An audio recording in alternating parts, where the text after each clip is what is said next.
Okay, welcome everyone to another session of Crituitous RP. Thank you very much for joining us once again this week. So, previously on our adventure, our heroes, trekking all across the north, solving all of their own personal family historical problems. We helped Loic find his method to immortality. We helped Eren meet his birth father. We helped Gamel avenge the death of his father and his reputation. And we helped Danrik rejoin with his lost love. We are now headed on the enormous castle in the sky, Skyreach Castle, flying southwestward, towards the city of Tethyr. Okay, all right. So, previously, our adventurers had stopped off in Waterdeep. They had some various bits of minor tasks and acquisitions they needed to do. One of which was to acquire the services of a seneschal, Pao Ming, who you may remember from earlier on in the adventure, one would-be mystic of sorts that was working for the Order of the Kraken, specifically, well, unknowingly working for the Order of the Kraken, working specifically on the Grand Dame, the ship that was a gambling ring sailing out of Waterdeep. Having spent some time pirating, trying to learn a little bit more about the world and gain some more power, she dropped everything to join Loic on this new task and new adventure with the aim and purpose of finding more knowledge. So if I remember correctly, you guys are still in Waterdeep. The city has just arrived. You've gotten everyone up on top and you're headed southwards. Is that correct? Jace. Okay, wonderful. So the journey from Waterdeep to Tethyr is a long one. Will take, I think we said, a further 10 days or so down along the coast. You've already breached past I think, right? Correct me if I'm wrong. There's a couple things I would like to do right as we're leaving Waterdeep airspace to maximize our time in the sky. And the first of those would be to chat up Loic and ask if he can put him in touch again with his bard so that he can communicate the estimated time of arrival. No problemo. Okay, so using another dream spell to be able to communicate with the bard. Okay. I don't think we ever showed an image of our bard friend, did we? We have not. We didn't. All right, well, let me show everyone an image of our bardic friend. Gerudan of Neverwinter. Gerudan, yep. At least that's the name I believed. He gave Yes. 3 or 4 names. Okay, plenty of names. We need to zoom in on this image.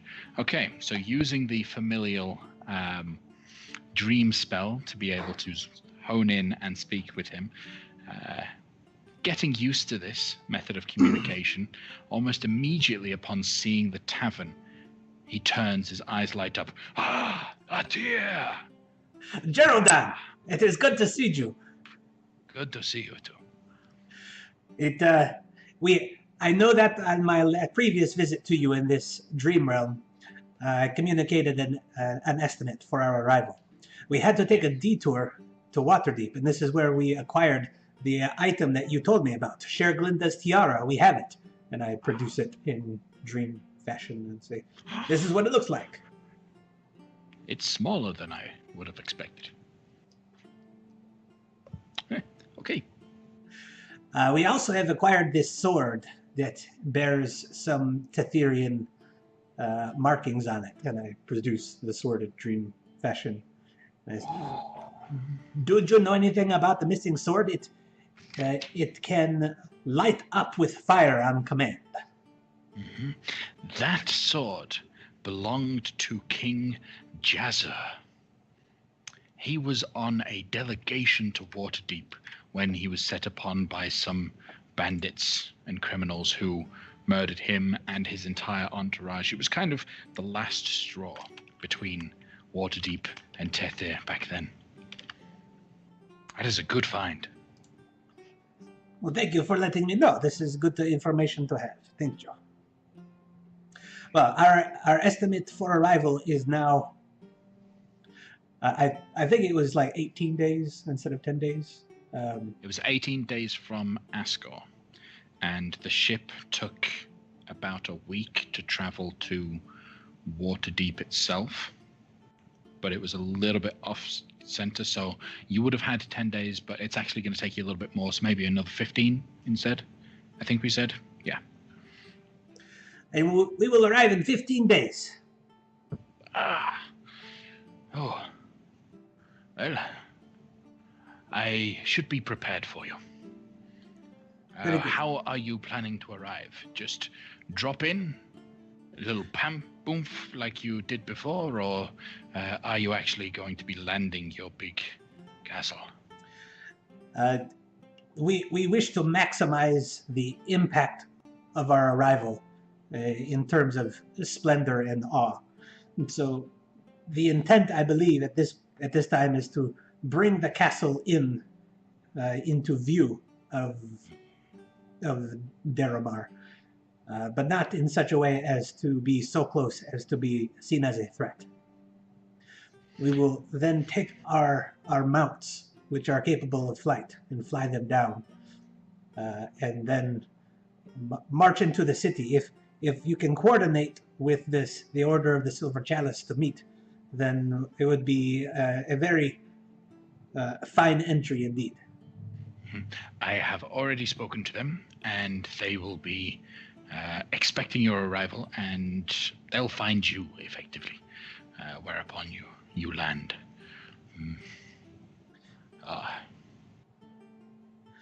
Very good. We will be taking a vessel from the castle ahead and hop over Deramar into the Forest of Mir to see if we can bring in this villain known as the Viper, so as to possibly present that to the Queen as well. Did you have any more information on this fellow? He is a sly one, a tricky one. He keeps himself surrounded by a lot of powerful individuals.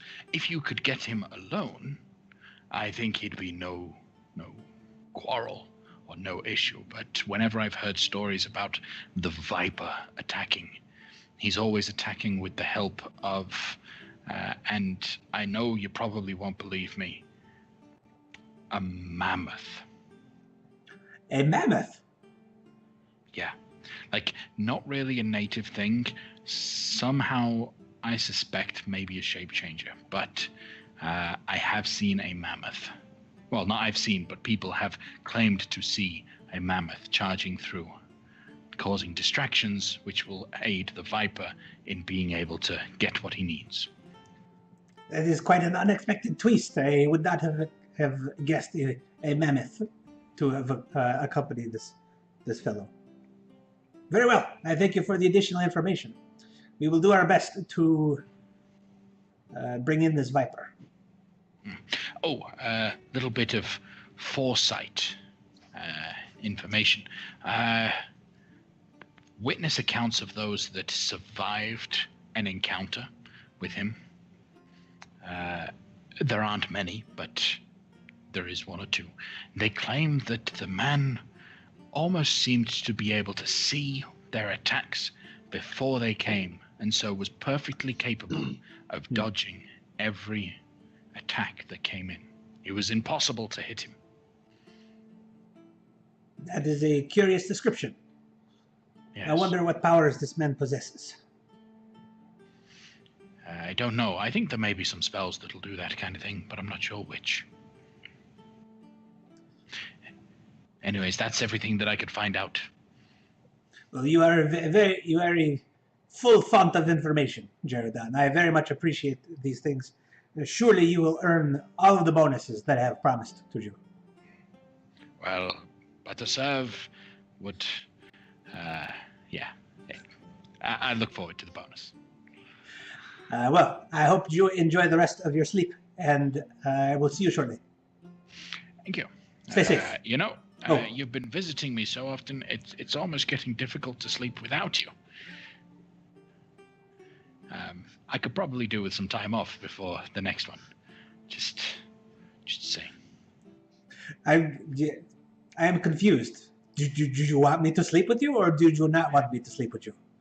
No, I'm getting too used to being awake at night, so I need you to stop just for a moment, just for a couple of days, so that I can get back into my regular schedule.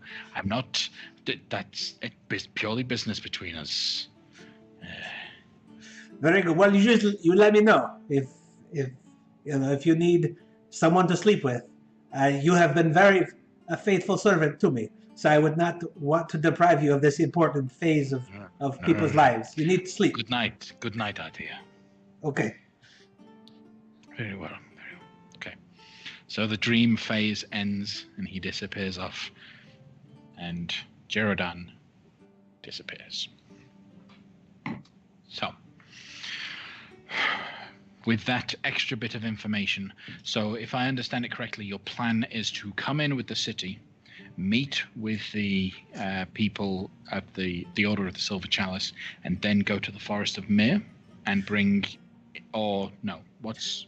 No, a few days out from Daramar to set off with the ship, and to take our ship ahead since it travels at least twice as fast. Get the Viper, bring the Viper back to the castle. We'll come in with the castle, and make a dramatic entrance. Very well. Okay. Before we leave, Waterdeep, can Aaron do something? What would you like to do, Aaron? Aaron would like to go to the ship and go to the quarters of Danric and Bridget, who have been locked in there for 7 days, and just, hey guys, just checking in. We're at Waterdeep now. Just want to make sure you're still alive. Danric is gonna kind of saunter on over to the door and pull a robe on over himself. They've been praying for 7 days, you see. She's been out of her faith for a while because of the situation. So we've been praying. It's giving devotion to Selya. Crack open the door. So we're where? What? Okay. How much longer? I just want to see. You don't want to see anything. I don't want to see anything. Do you want to come in? I mean, no, it's fine. It's fine. I just, I don't know what Bridget's plans are. Is she planning to come with us to Tethyr, or is she? If you really need to get to praying a little bit more, so whatever causes the ship to rock like that, I think when the ship is rocking and all of that, I'll say. Yeah, I think she once we land, as much as this can land, she needs to get back to her faith, much to my dismay. But thankfully, since we have the way to enter each other's dreams, and I've been looking into ways to learn that for myself, hopefully in the near future, we'll never be apart for as long as we have been. It's good to hear.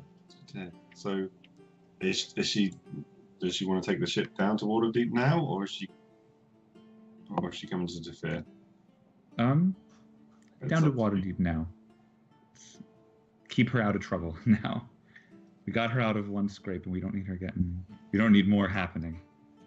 Well, if you remember correctly, there is a chapel to Selûne could do with some help for the That is true. during the rebuild. So We had nothing to do with that. Absolutely not. Nope. But so she can head down there and maybe help with the rebuilding. Aaron will be like, "Hey, Bridget."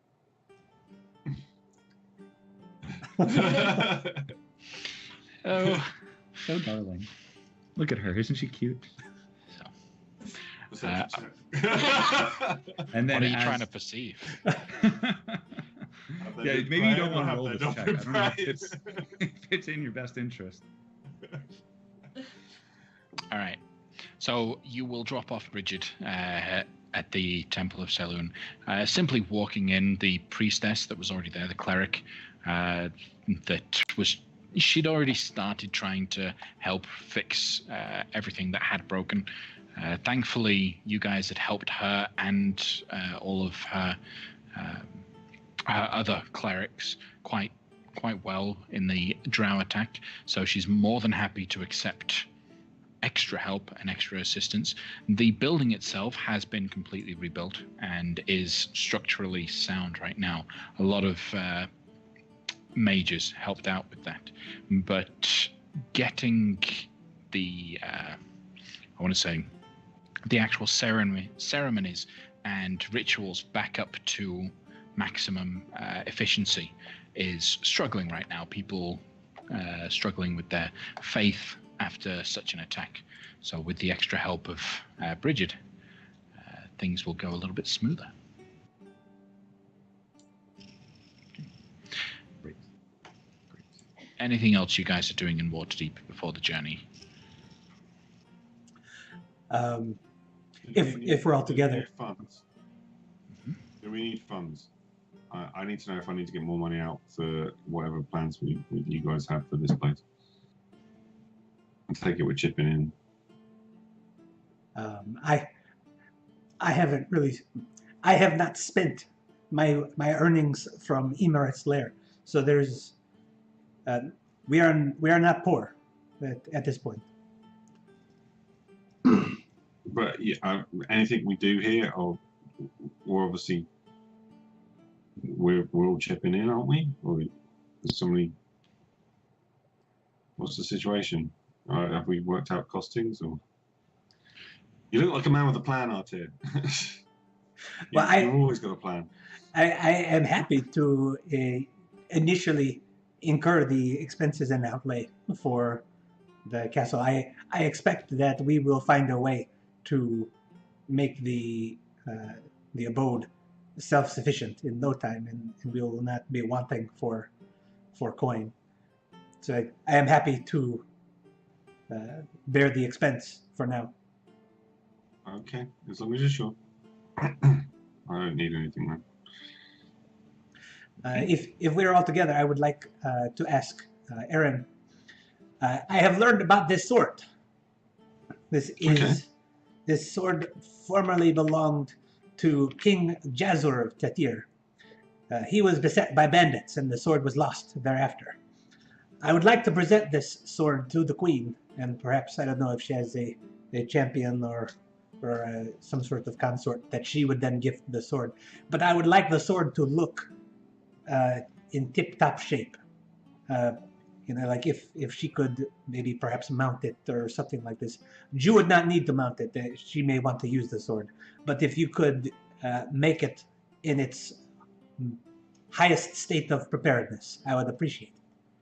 Yeah, sure. I planned a couple of days with my father, but after that, we've got plenty of time. I can look at that for you afterwards. That's fine. Thank you.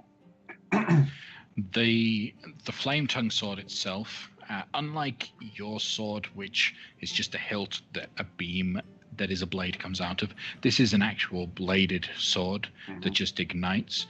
The blade itself, being the actual enchanted part, is perfectly finished. Like, there's no nicks or errors on the blade itself because of all the enchantments that protect it. However, the hilt is a little tarnished. Could do with a bit of polish, could do with a bit of cleaning, a little straightening out to make it weigh the right amount, to make it really a finesse weapon. Okay. Yeah. So a bit of time in the makeshift forge that you guys are building inside the castle is more than enough to be able to make that a royalty-worthy blade. I'm sure we've got some supplies in the forge inside the magical fort as well, so I'll probably use that. I'm okay with it. Right, thank you. No problems. And I will have the same conversation with Gamel. And say, Gamel, I have this crown, this tiara of Shaglinda, and you are a member of the Jewelers Guild. I was hoping that you could polish up the gemstones and the metals that this is made out of, and prepare it in such a way that when it is gifted to the Queen, she will marvel at its splendor. Is this something that you can do? A member of a Jewelers Guild might not, but a member of the most careful order of jewelers and smith workers would more than be capable of doing such a thing. Let me take a bit of time looking over it, and he carefully holds onto it. Not bad craft work. Yeah, I can do something with this. Thank you. If we are able to present these gifts personally, I will ask you to present it to her if you would be up for that. I might be able to scrounge up a nice jewel decorative pillow or case or something with which to present the crown in. That's good thinking. That's why I ask you these questions. Yep. Anything else from you? And as a group, Stephen, you might not know that we have this castle, and Aaron has given us a supplement with which that we can furnish the castle with different rooms, and we have enough time from Waterdeep to Tethyr to complete one of those rooms, and I was hoping we could decide what room that would be, so that we might be able to use it. Sounds good for me. I like that plan. So what are the options that you've chosen between? Combat arena. So I shared the Word or the Google Sheets, the document with my suggestions. The battle arena or the battle ring was one of the rooms. If we have if we want to talk about it, I would nominate the dining hall as the room of choice, since we have a cook. And for the sake of anyone that may be viewing, could you read out the actual options that you would like to go with? And if anyone viewing has any preference between, let us know as you do so. Okay? Okay, so the rooms in alphabetical order were the Alchemist's Lab, which gives you advantage on alchemy herbalism checks. The Arcanist's Study for enchantment, which makes enchantment spells that are cast within have double duration, and if there are material costs, the costs are halved. The Armory, which transforms unskilled hirelings into skilled guards when a castle is attacked. The Battle Ring, which if you spend an hour in it, it'll give you a d4 damage dice per attack, I think until you rest again. Mm-hmm. A Caravansary, which attracts 4 temporary merchants to the castle, and those temporary merchants change out weekly. The Dining Hall, which allows you to have a banquet once every 7 days, and the banquet grants 1d8 inspirations for the folks who partake, so long as you have a cook on staff. Is that 1d8 per person, or to be split amongst everyone? That's 1d. So it could be. The way I read it was a DM's inspiration dice, so advantage on, or a reroll on a check. Yes. Okay. Once every 7 days, you roll a d8. If I understand it correctly, you roll a d8, and that is the amount of inspiration die you guys can have. But you can't stack. You can only have one of them. So, Right. Yeah. A garden, which provides components for 4 potions every 7 days. Jail cells, which allow you to have jail cells. A library, which gives you advantage on knowledge checks, so long as you spend an hour in there trying to find whatever you're trying to find. A magical enchanter, which is just a room for magic item creation. Market stalls, which are 3 permanent merchants. A smithy, which allows you to create any armor or weapon in the player's handbook in 2 days at half the cost, and can also act as a blacksmith shop if you have a skilled hireling running it. A tavern/inn, which provides, it's a source of rumors and quests, gives you advantage on persuasion checks for the folks who frequent it, and we get free booze. And if we have a skilled brewer, they can produce booze for us, and we can sell those. A theater, which provides advantage on charisma checks if one of our party members stands on the stage and performs for us. And it gives like the dining room, it provides inspiration every 7 days. And lastly, the war room, which if you spend any time in it, or spend sufficient time in it, you can reduce your travel time by 1/4.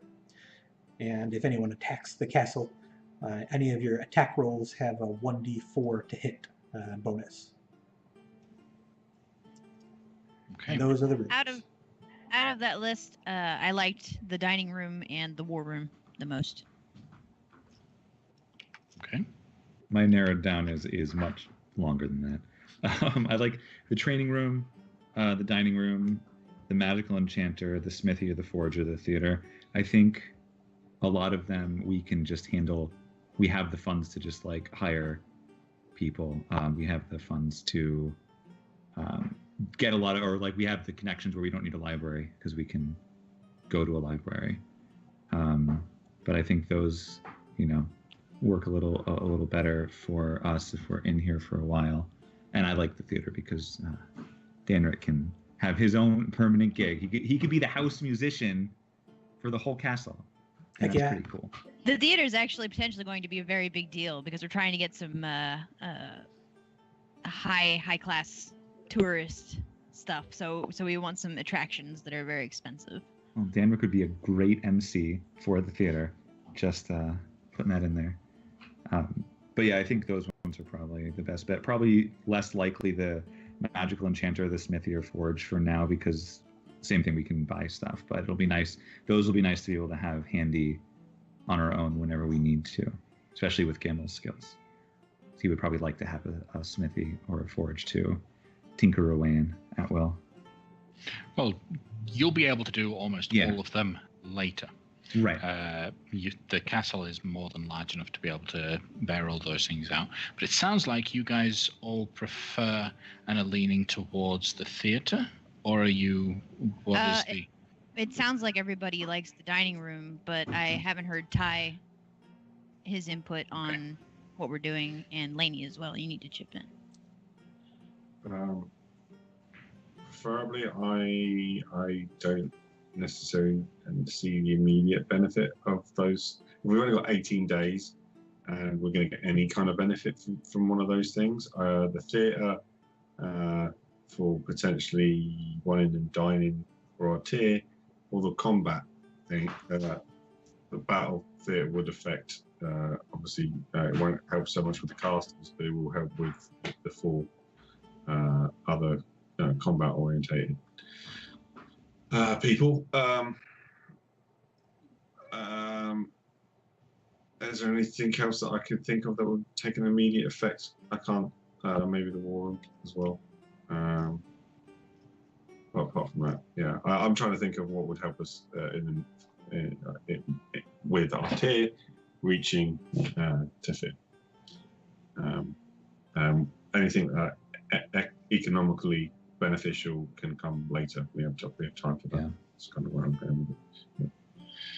What are your thoughts? Yeah, no, I agree. I think I see the benefit in the dining room and the theatre for what our tier is going to need. Mm-hmm. So that makes sense. We can do a whole performance and a show, and Damrick can be host with the most, you know. Here's a thought though about the theater being the first thing that we put down. Is that reasonable if our characters are unbeknownst to the mechanics of the universe? Would that actually be the first thing that we put down as a theater? Well, Danner would be down for it. But Danner could also like the dining hall because it's still entertaining and it's hosting people. If there's a banquet every week, you know, that's kind of in his ballpark as well. And in terms of the question of whether or not your characters would understand about the mechanics of things, I imagine what's actually happening is Pao Ming has reviewed the entire building and what could possibly be constructed within that time and what purposes they could gain. And as a result, she's thematically telling you effectively the same thing. Well, Morale theaters would help, that kind of thing. If you were It's still weird. Yeah. Sorry, it's still weird. Well, the wonderful transformative art of music and performance has a known ability to inspire and cause anybody enjoying it to just kind of a little more pep in their step, as will a good feast. You know what else inspires people though is good food and alcohol. Lots and lots of alcohol. Lots and lots. Artie wishes to impress, and if he wants to take them up to the castle and do that, then we have the facilities to perform that. A combat arena may help us hone our skills a little bit more, but it's not going to impress the Queen. So, does Artie? Do you believe that the Queen will be impressed by some alcohol, or do you think she has a tipple that we could make, or maybe not? I do not know of her personal preferences when it comes to imbibing in alcoholic beverages. I presume she eats, though. So Is a brewery not one of our options? How many we need to investigate that? Yes, a brewery is one of your options, but I would say that a feast hall, which would come with a cook and someone that could create very nice dinners, especially for royalty to come and visit, would be more beneficial than a brewery. Yeah. Okay. Well, if we are looking for a way to host for now, it might be, I think the hosting benefits of the dining hall and the theater, if we just have the dining hall, we can put on a show in the dining hall that won't be as extravagant as a show in the theater. Or if we just have the theater could be set up with tables and like places where we can serve food that isn't necessarily a full-on dining hall. It's not going to be a feast, but we can still get people, we have the money to buy alcohol for people. It wouldn't be, if we're talking the mechanics of the game, it wouldn't be to the point that it would cause the feast itself would cause inspiration die, but we could afford to buy a nice feast for people since we have a cook and we have all of this. So I think they're pretty interchangeable, really. It's just a matter of what we think would be best for our particular interest right now, for the person we're dealing with. We can handle all of it. Or maybe the gladiatorial war place could be sufficiently entertaining. I don't know. Everybody's, different strokes for different folks. Maybe we can impress it with Artie's martial prowess and control. You can just flex really big, It seems to woo the ladies everywhere we go anyway. They're all friends. I assure you, they're just friends. I'm fine with the cook and the dining hall. It's still beneficial to all. Good food and good wine and good conversation is a scary thing to me, but it's fine. We can do that. Now I've seen you dance. You're great at it. You can handle a little dinner with some uppity ups. Inside check. If you want insight, I need to know if Danrick was trying to persuade or deceive. Danrick has a very optimistic outlook on anything, and he just thinks that anybody putting themselves out there to try doing something new is worth praise. So he was neither trying to persuade nor deceive. He was just being genuine. Okay. He was being very frank. He sounds convincing. I'm inspired a little bit. All right. So we set on the dining room. Sounds like it. Okay. Then as you instruct Pao Ming to arrange the construction of the dining hall and arrange for a cook to also be available, she will ensure that a cook will be on the ship by the time you reach the end and the building is finished. It will probably require her or someone else taking a wyvern out to go and get one, but or not a wyvern because you don't have the wyverns. Some method of leaving here, or alternatively, by a roll of the dice, there might be one of the 10 that she brought happens to be a pretty good cook. I do have a question for you about the dining room, though. We did ask her to bring a cook when we asked her to bring, and she offered to grab 20 people. So sounds good. Yep. Sorry for my bad memory. All right. I do have a question for you about the dining room, though. So obviously you guys are going to be feasting in it regularly. What kind of layout are you looking for in terms of the table? Now, obviously you could go for one big round table, but that doesn't do so well for entertaining royalty of other nations. They tend to get turned off by that kind of approach. You could go for long tables that go either side of the hall itself, and a big main table at the front where you guys would, as the people of the keep, to eat. What kind of layout? Can I ask a thing? Yeah. What about the tables? We all each have an individual chair that's customized for us. Of course. Can I sit as high as a big person? It's a baby chair. Yes. I'm down. I like this already. I'm sure some artisan can come up with a way to connect your chair with a levitation pad that will just up and down at will. I'm just going to sit there the whole time, just like, all right. And just up and down all day. I would be irresponsible if I didn't ask Casey to weigh in on this. The organization of the dining hall, as she has professional experience with this very thing. So, say, how should the dining hall look?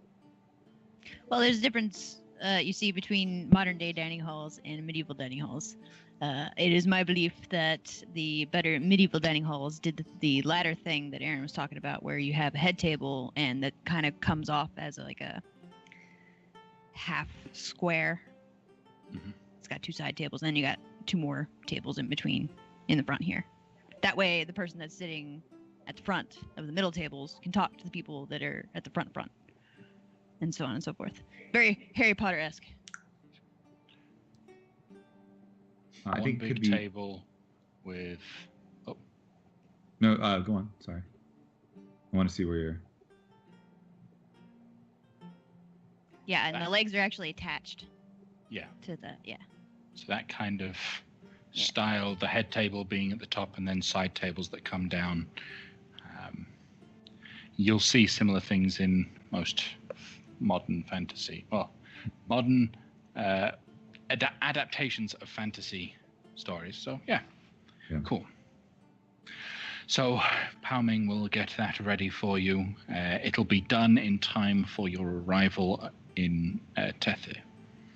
I would like to take Pao Ming aside very quickly as she's walking away. I say, Pao Ming, may I have a word? She desperately looks around. Come on. You can see she's a little hesitant. Come on. Around you still. Yes? I understand that you have a history with someone who appeared like me. Is this true? Yes. I believe Loic has explained the situation to me, but forgive me my trepidations. Tell me, are you afraid of me?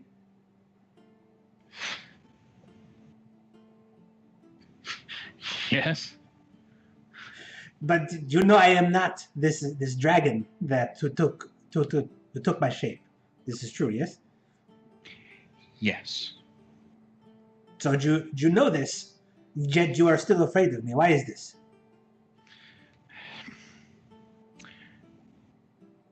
Habit, I don't know. Seeing you, I remember the images that I saw. It's the images themselves and the memory is what frightens me. When I looked into her mind, I saw some horrible things. Things which I would not wish anyone to ever witness. And unfortunately, though as good as you are, every time I look at you, I see those horrors once again. I am not saying that you shouldn't be afraid of me. In fact, quite the opposite. And I get really close to her. We are putting you in a very trusted position of power. And although I am not this ancient blue dragon, I can also do terrible, wicked, disturbing things. Do you understand what I am saying? Roll an intimidation check. I just have to find my character sheet.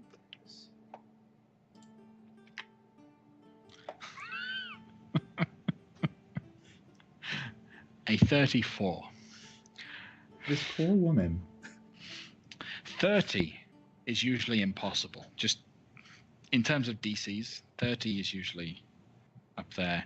But a 34, you see her falter for a moment. She's very stern, very strong. You will sense her briefly attempt to just probe the surface thoughts of your mind just to see if you are being serious.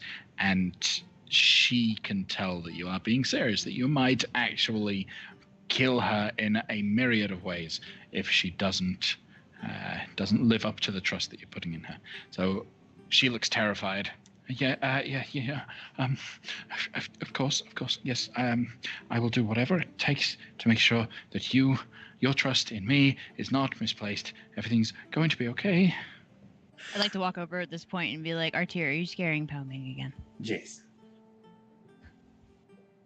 Why? To ensure her compliance. Well, okay, you may not know this. Me and her have been working very, very closely. I've already given her a little bit of incentive in the form of very powerful grimoires.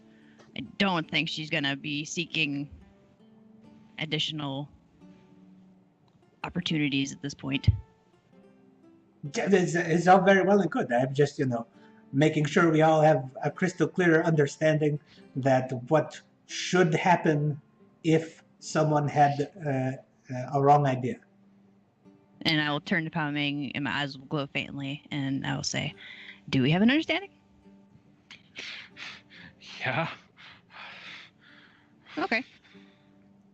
Now, and then I'll change my demeanor completely. I'll be smiles. So, I read this book. It's about leadership and inspiring things.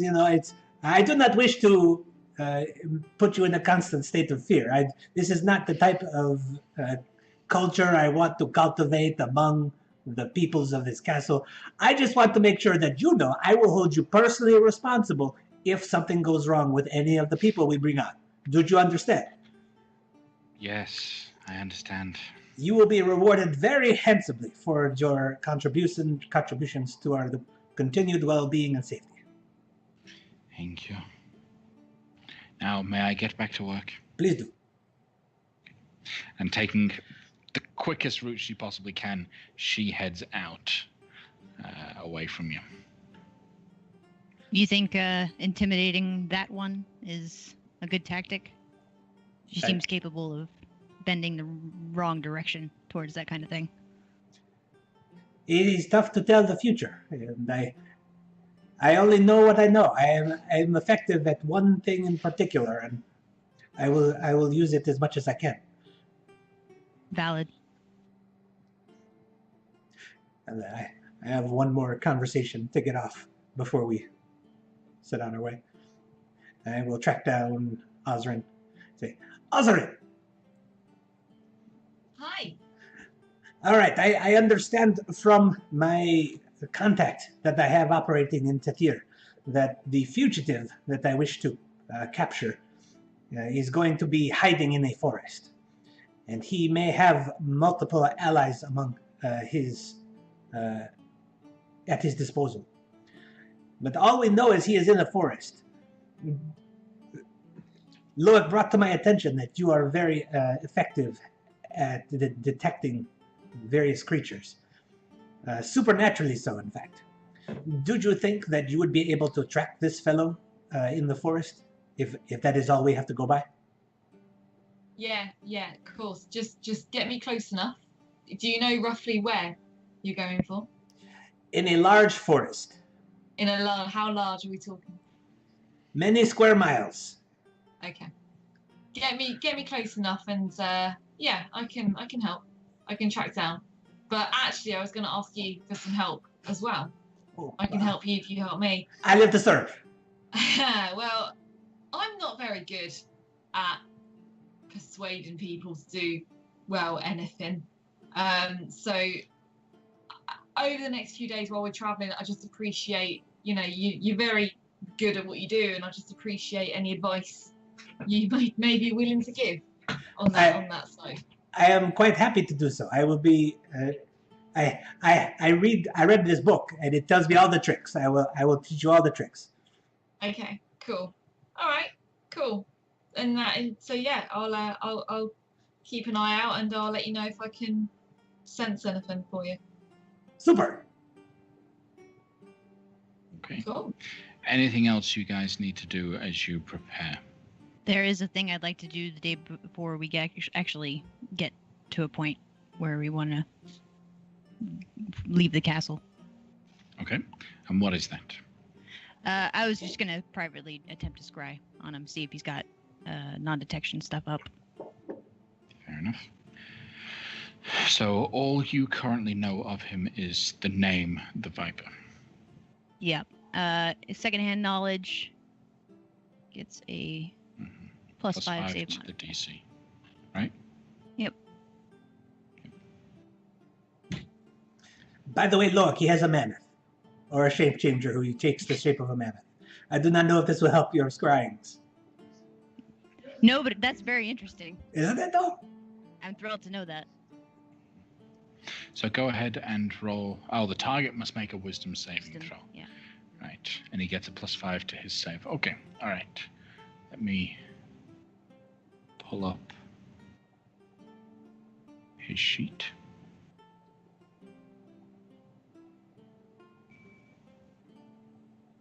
He's not proficient in wisdom saves, so let's see how this goes. He rolled a 4, so plus the 5 makes it a 9. Does that beat your spell save DC? Let me think for a second. I don't think so. Okay. All right. So on a failed save, the spell creates an invisible sensor within 10 feet of the target.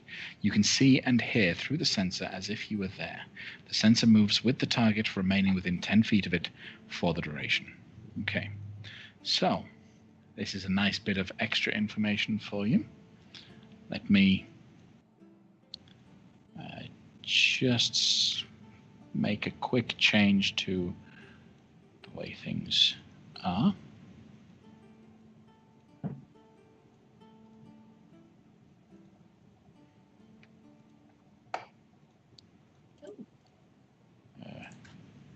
So I move you all over to the map of the Forest of Mir. Loic, this sensor appears. You see a small grouping of 6 individuals. The center of the circle. Let me know if you can see that. Okay, cool. All right, so a circle of individuals. At the center is one individual who is kind of dark cloaked, kind of figure, stood around talking to each of the others. And he is talking in... let me double check. Do you speak? Well, wouldn't really be a reason for him to speak. Okay. He's actually just speaking in common, just quite neatly, giving them all instructions and training. These are his personal guard, very clearly so. One of the individuals in particular is very distinctively, very obviously, a druidic individual with the antlers on the forehead, clothes made out of animal hide, and a huge staff. The 6 individuals, they do look well armed. The weapons, the items that they all carry look very nice, very shiny, very neat. And they're talking about a upcoming raid that they will do tonight. But you guys are too far away to be able to intervene with that particular raid. But that's what they're discussing. Do I get a name of the village or area? They are headed into Daramar one more time, the area specifically there. They tend to do a lot of their tactics in that direction, and you get a sense that there is a warehouse in Daramar that they are going to be attacking tonight. Okay, so they'll be in Daramar by tonight, so they can't get very far outside of that city in the forest by then. Okay, so we can probably get down there and track them from there, I think. And I'll take note of which direction the sun's in. Make an intelligence check.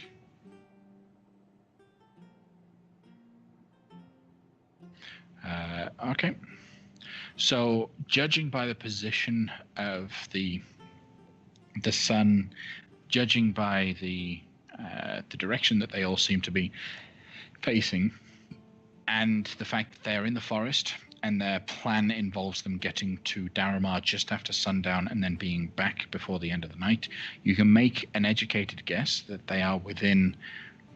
They are in the section of the Forest of Myr that is north of the Marching Mountains, which is between the Marching Mountains is on the other side of the Forest of Myr from Daramar. So they're in that neck of the woods. If you can get Osrin within 5 miles of that section, she should be able to track them down. Okay, cool. All right. Anything else? Well, I'm gonna run out the doorway and be like, guys, I did it! It worked! What have you done? I found him! I saw him! Who? The Viper. Oh. What do we know? The mammoth is a druid. So there's that. And then he had 4 other men around him, all with well armed with fine weapons and armor. They said that they're going to Daramar tonight to do a raid, so they can't be that far away from it when we get there. There were mountains on the other side of them. And I think that's it. This is wonderful news. This should speed up our search considerably. Great work, Loic. Thank you. I didn't think it'd work, honestly. Don't give yourself enough credit. You're so self-defeating. You should have more confidence. I am self-defeating? Yes. I don't have enough okay. You are far too humble. Okay.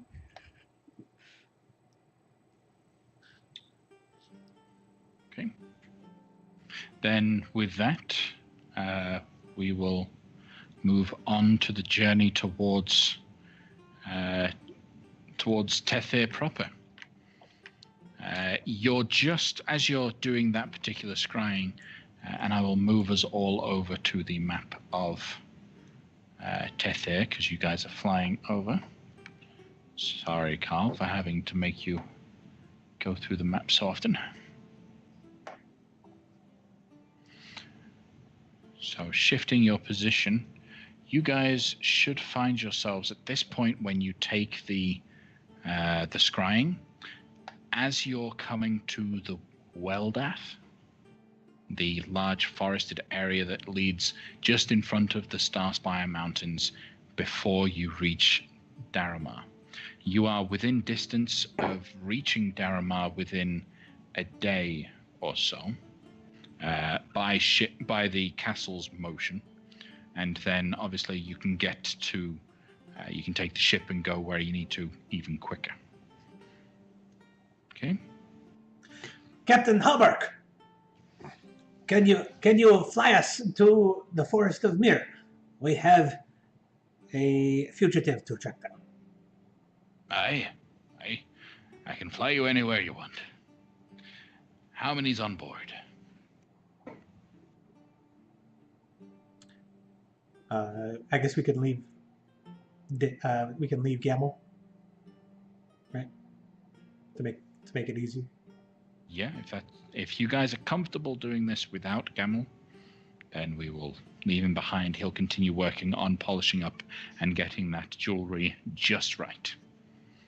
Did you need me to roll anything for that, Molly? No, you've got more than enough time and facilities to be able to do it without rushing yourself. And if you don't rush yourself, you'll be able to do it passively. Well, Aaron wanted to,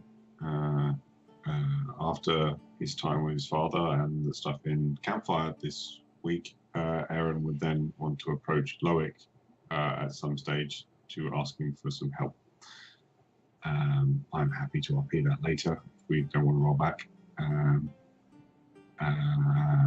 And yeah, all right, carry on. That's fine. That's okay.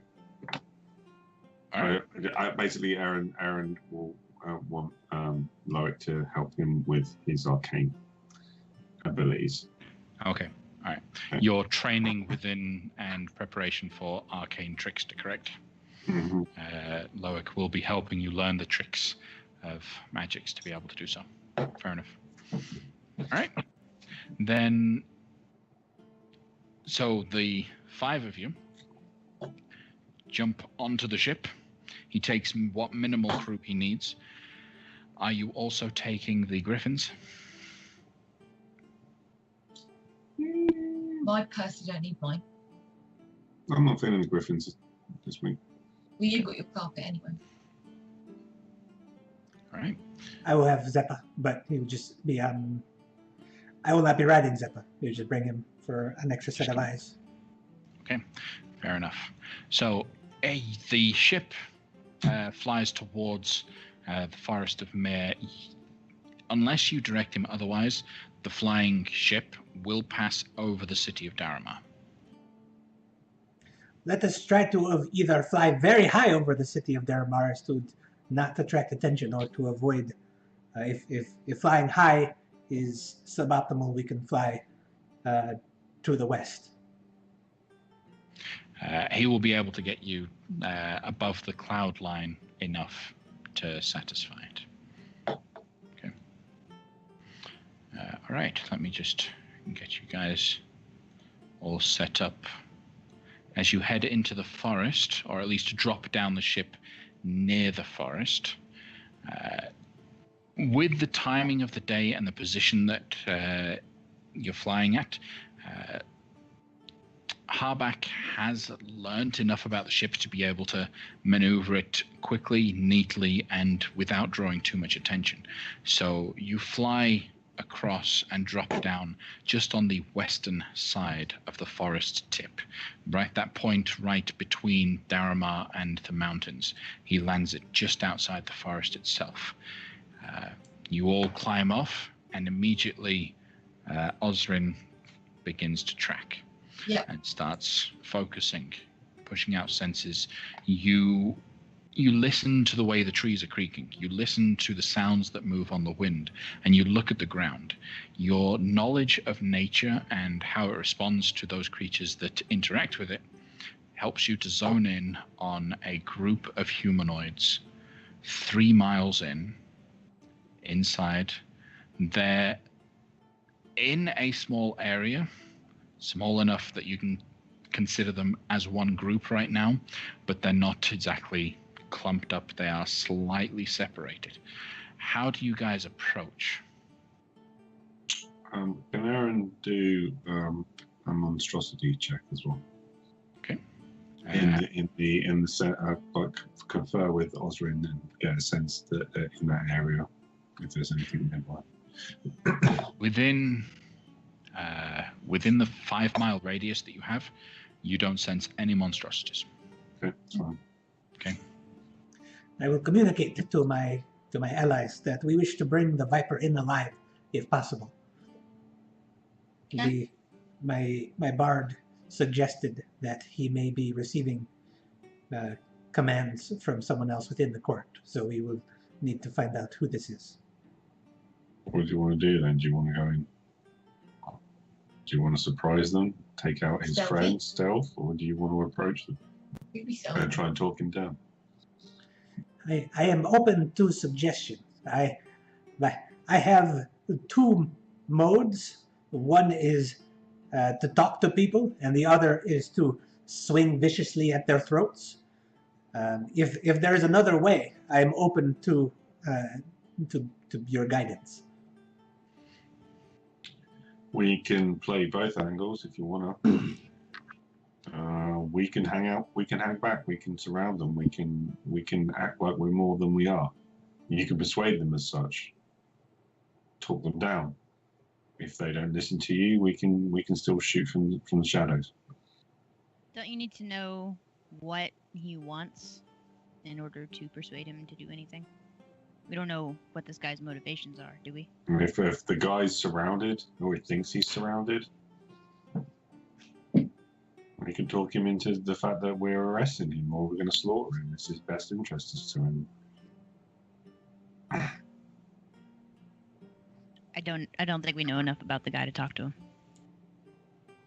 Not with his people around. Then the sneaking is. I think we need to surround him. So approach him stealthily and then attack, or approach him stealthily and then talk. Either or. This is your show, Artie. It's up to you. It's up to you. It's whatever you want. Well, then I will try talking first so as to give us the best chance of not killing him. Because once I start, it's very difficult for me to, curb my enthusiasm. That's a good point. Okay. Zephyr will not be here. He will be with the ship. Okay. Zephyr disappears.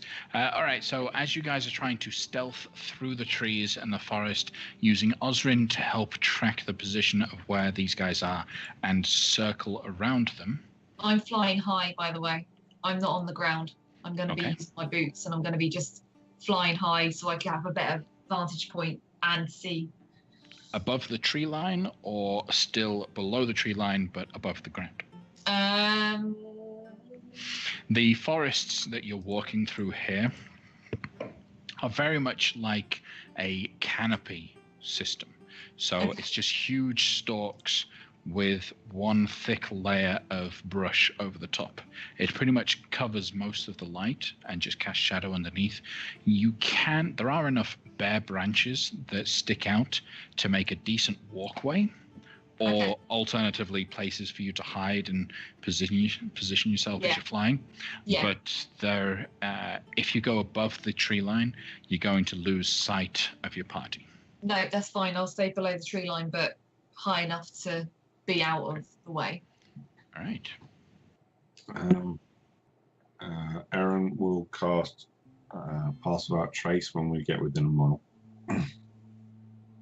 Okay. All right. So stealth checks from everyone. It's plus 10 everybody. Yep. So Artir rolls a 27. Jace. Loic has a 25. Danrik, 30. Aaron, 26. And Osrin, a 35. Okay. Jack as well. Jack, yes. Go ahead and roll for Jack. Hear me. Okay. From Oh, good boy. 31. a 31. we need to make sure that Jag's rolls are not private. Sorry. Oh, Yeah, it's the first one we viewed that sheet, isn't it?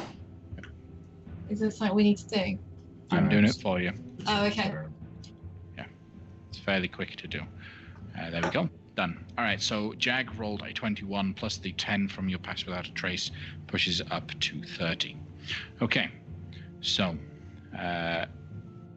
as you guys are using that boost of shadows from Erin, it will rely on everyone staying within 30 feet of Erin.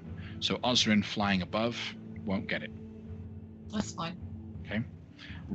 If you guys do intend to surround the group, at some point you guys are going to step out of the shadows and out of Erin's protective point, which isn't that much of a concern for most of you. Everyone seems to be doing pretty well in terms of your how quietly you're stepping through the brush. But following Osrin's lead, go ahead and reposition yourselves in whatever kind of organization positioning you would go with as Before you're approaching this central point. Before leaving Erin's sphere of silent pass without trace, I'd like to cast invisibility on myself. Okay. So that gives you advantage on the stealth check. Okay. I'll just take the previous one, the 23. Okay. All right. So, Carl, I just mentioned that you guys should see yourselves on the map now. Feel free to reposition yourselves, move into whatever formation you would have been in as you're approaching. And this is assuming that the targets are in the middle. Assuming you guys get an idea that the targets are somewhere within the middle as you approach. And in fact, you will see the targets as you begin to get closer to them. What is the quietest that I can play the bagpipes to not be to still be used enough to count as being part of a focus for my casting invisibility through them? Just like casting any sort of verbal components of spells, you will be making noise, and in order to do it quietly, you will have to roll a specific stealth check just for the attempt to quietly blow the thing. But you risk alerting everyone of accidentally slipping, and all of a sudden there's a loud cacophonous roar. Or something like that. Yeah. Okay, then I'm gonna not risk that right now. I'm sneaky enough without being invisible. I don't need to. Question about the map, DM, is the trunks cast count as cover and the rocks? Not so much. It's not enough of breakage of cover to be able to cause too much. The actual tree lines that you can see is about 80 foot above you. Yeah. Okay. So, but the trunks and the rocks, they like we can hide behind those. They count as cover, or is the fallen one we see? Is that can we shoot behind? Can people duck behind that and shoot, or what's the layout? They're too small for you to just easily be able to do so. If you want to try and gain cover, you're going to have to go prone behind those objects. Okay. Okay. As you're approaching, there are trees and things, and we'll go a little loose with the positionings here. So there is plenty of opportunity for you to surround and get what you need. And apparently, they don't seem to have noticed any of you as you approach. Even the barbarian just standing there. So, Tree. Are you all in the positions that you plan to be in? Yep. Okay.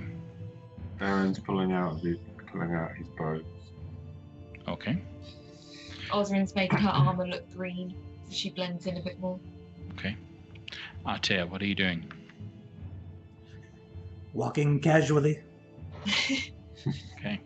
As you walk casually, immediately All of them turn, see you walking through the trees. Weapons are pulled out and raised towards you. Who goes there? Oh, easy, friends. I am but a humble traveler passing through this forest. Okay. No one travels through here. Why have you come into this village, friend? I am looking for the one they call the Viper. I know of no man. It might be a lady. I don't know. I know very little about this Viper. So, do you know any lady Vipers? For what reason do you hunt after this Viper? Oh, those are your words. I never said hunt. I'm merely a friendly walker about, ambling through the forest. But I heard the Viper might be nearby, and I wish to chat with him.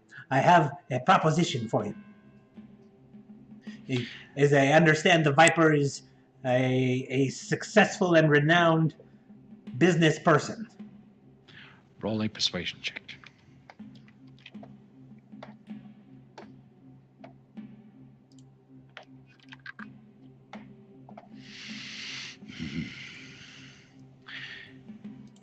As luck would have it, I might know of the one of whom you speak.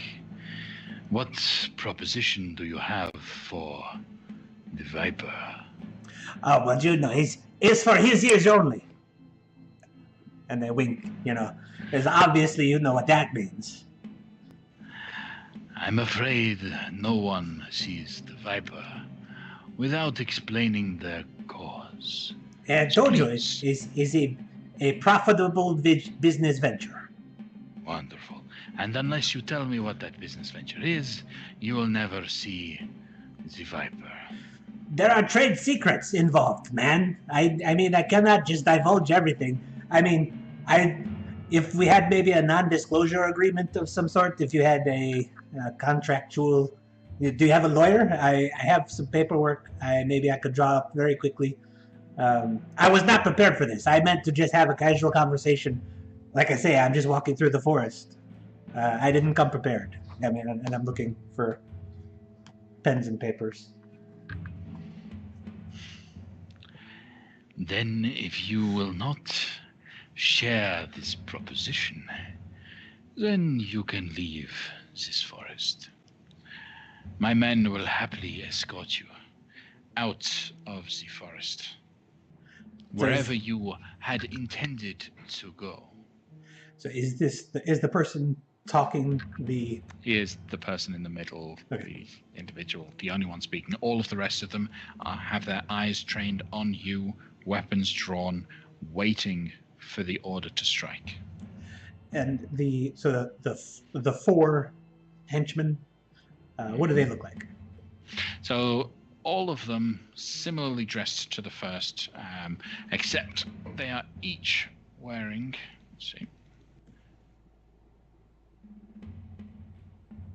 They're all wearing studded leather armor. They appear to be dirty folk, or at least they've painted their faces, or at least mud is covering their faces to hide their features quite well. In terms of weaponry that you can easily see, they're all holding short swords, but you can easily see that there are crossbows on their back and there are plenty of daggers. He himself is wielding a great sword, a longbow, and a longsword. And then the druid behind is carrying a large stick. Can Aaron do a perception check to see if they have anything more aggressive, like possibly poisons or anything that isn't immediately obvious? Are you just simply looking for poison vials that might be on their person? poison vials, sneaky weapons, any other potential like nasty traps that might be around in the area, like in the vicinity. This seems to be their base, so maybe there is traps and stuff like that around. Anything like that I could possibly see voice chat. All right, go ahead and roll a perception check.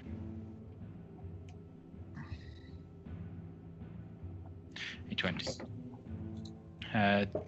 You don't see any particular poisons or vials that are on them. The weapons, in fact, you do see though that one of the individuals, the weapon is glistening almost as if it is coated in a liquid. Okay. And that's of the henchman. He himself, the main individual, doesn't have anything extra hidden on him. Which one has the glistening? The one that's closest to you is the one that you notice it on, the one that's nearest Artir, but you can make an assumption because they're almost identical individuals that they're all similar. Okay. Right. So, where were we? My friend, I was telling you about this proposition I have, a lucrative, profitable business venture. The thing that you stand to gain by taking a talk with me is your life. If you do not talk with me, this will be forfeit, and you do not want that. Nobody wants that. I encourage you with sincere hope that you will have a talk with me, so we do not devolve into bloodshed. Who are you to think you could best me and my people? It's not me. He nods over his shoulder to the druid behind him, who steps forward and puts a hand on his shoulder as she begins to cast a spell. Loic, roll an Arcana check, because I'm assuming you are watching this interaction very closely. Okay. She is very clearly casting, if I remember correctly, she's capable of doing so. She is very clearly casting Foresight on him, which explains the whole, it's almost as if he's capable of dodging every attack and seeing it all as it happens, as it seems like a common practice that she would do such a thing. Is that arcane? Her magic isn't necessarily arcane, but it still requires like Foresight. Still trying to think, it's it has verbal, somatic, and material components, which the material component would be covered by her druidic focus, but you would still see the verbal and somatic components as they go in. The manner of the magic that happens can be different, but the actual formula is the same. Hiding is a bonus action, right? No, hiding is an action. It's just for rogues. Yeah, just for rogues. Are you going to do anything to interrupt the casting of the Foresight?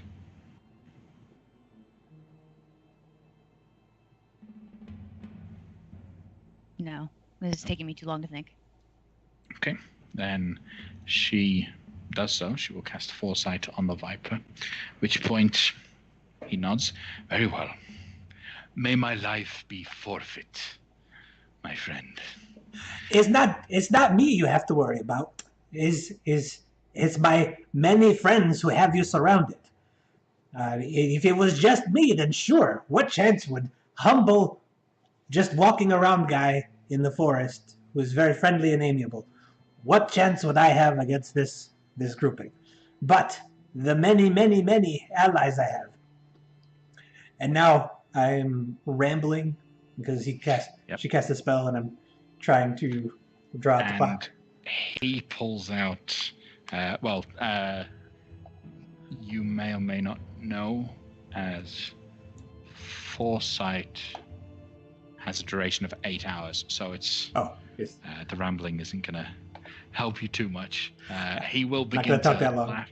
Yeah, he will pull out his longsword, and you can clearly see, Aaron, you've seen a longsword almost exactly like this. As he lets go of it midair, and it stays where it is. I'd like everyone to roll initiative.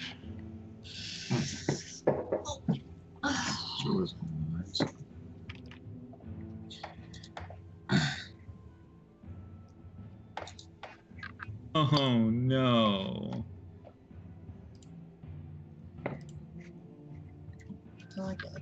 Our tiers of initiative is 19.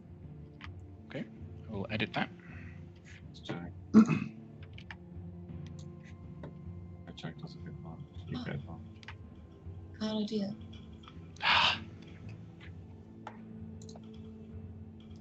Oh, I was gonna do Jack first.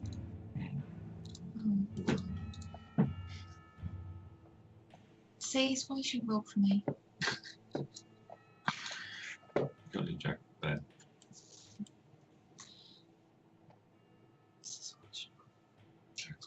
Jack's one. Okay, is anyone missing from the turn order? No. Okay. So I have Loic, Danrik, Aaron, Artir, Osrin, Jag. Am I missing anyone? I don't think so. Then at the top of the round, as he lets go of the weapon and everyone else begins acting, getting ready for battle, Loic. I am strategically going to stay put and not do anything. I will hold my action. The action will be to cast Dispel Magic after the 4th enemy's turn. Okay. On the Viper. Casting Dispel Magic on the Viper itself. Okay. All right. Trying to get rid of the foresight. I'm assuming. Okay. I just don't want to give my position away because I'm alone over here. No, fair enough. All right. So you will be casting the spell regardless of whether or not it triggers. Are you going to be moving? No. I don't think What's the range on Dispel Magic? 120 feet on Dispel Magic. Yep. And Counterspell is 60. Okay, so you'll be fine no matter where you are. All right. Then we move to Artir. I will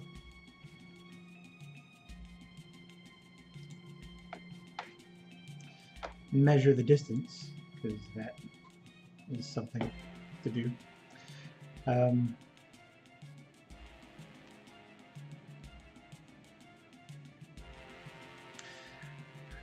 I will go up to this guy in front of me. Okay. Straight up to the Viper. No, to Oh, this guy. I saw the arrow pointed. Okay. Sorry. Fair enough. I will drop my shield and swing. I will drop my shield, go into a rage, and attack this guy twice. Okay.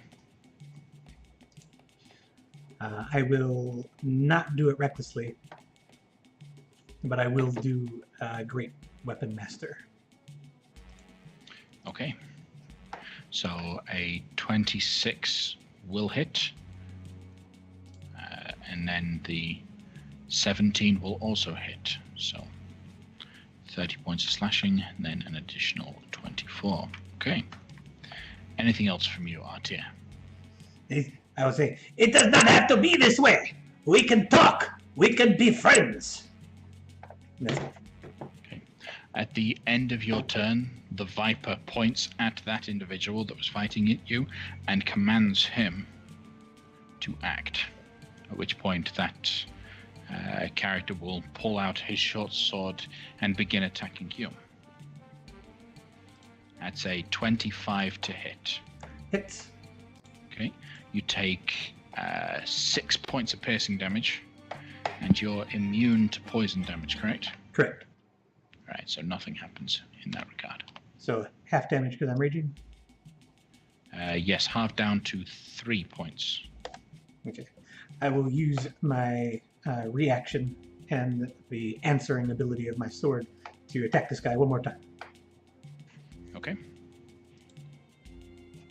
28 will hit. Go ahead and roll the damage for another 30. All right, he's looking quite hurt. That was the end of Artir's turn. What is Jag going to do?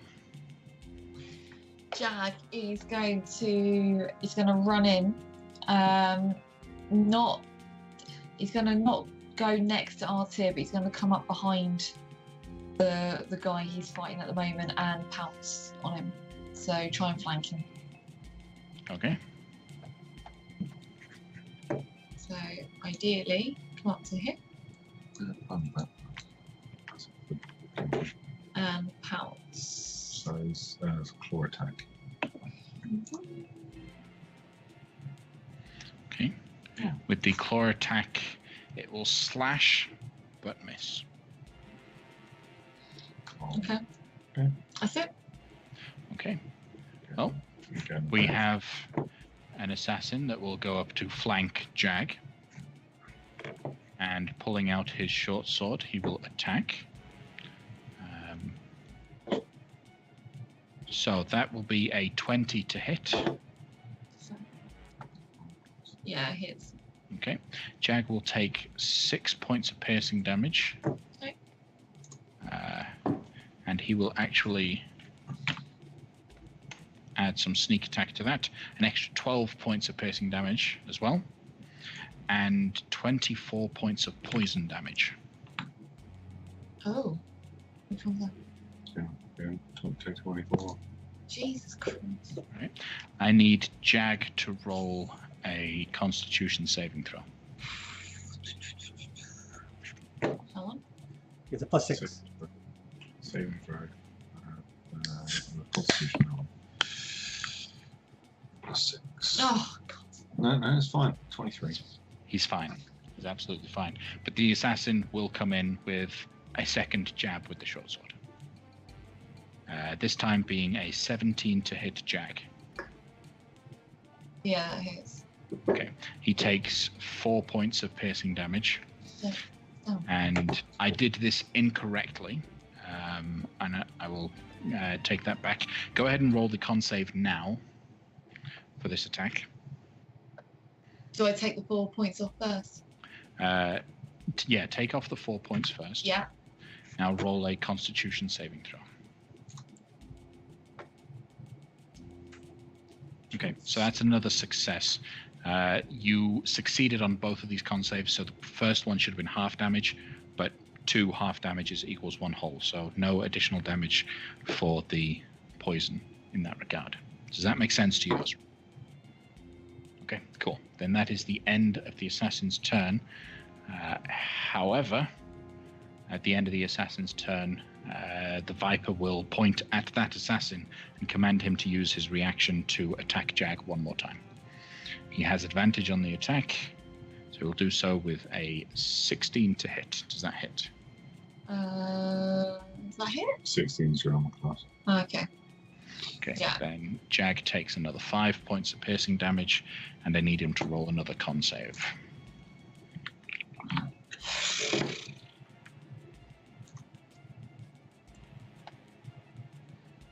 No. With he gets a +6 from being within 10 foot of Artir, right? James. All right, so that puts him at 13. Unfortunately, that's not high enough. Jag will take an additional 21 points of poison damage. He's down. Oh, well, Yeah. let's see, Jack. Right, he's just unconscious right now. He's not dead. Okay, but Erin, it's your turn.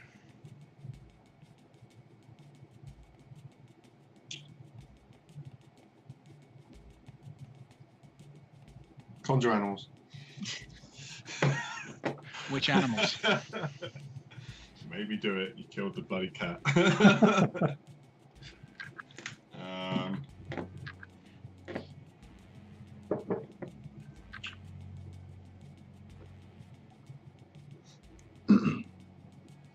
Octopus. Dinochus. What are you taking? Dinochus. A Deinonychus. Dynamite. Yeah, that one. Okay, so you're summoning a dinosaur. Saw him in a book once. Right. Aaron reads. Gotta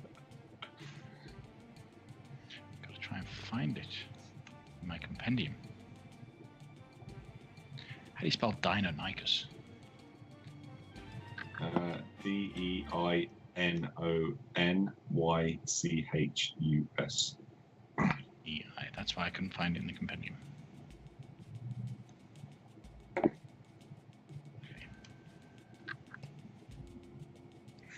Dino.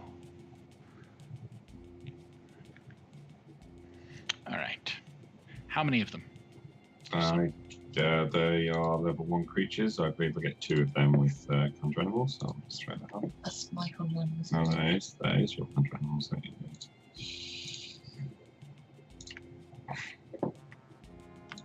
Okay, conjuring in the fey spirits that take the form of these beasts, you see the Deinonychus suddenly crawling out from behind some trees.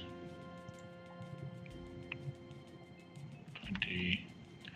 There we go. So I get 2 on level 1? Yep, let me just summon these second. So where are you summoning them? I'll summon both of them behind the guy that just took the jag out.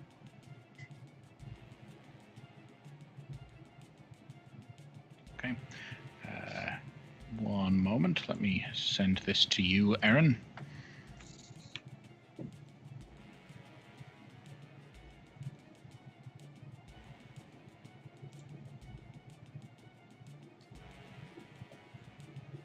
All right.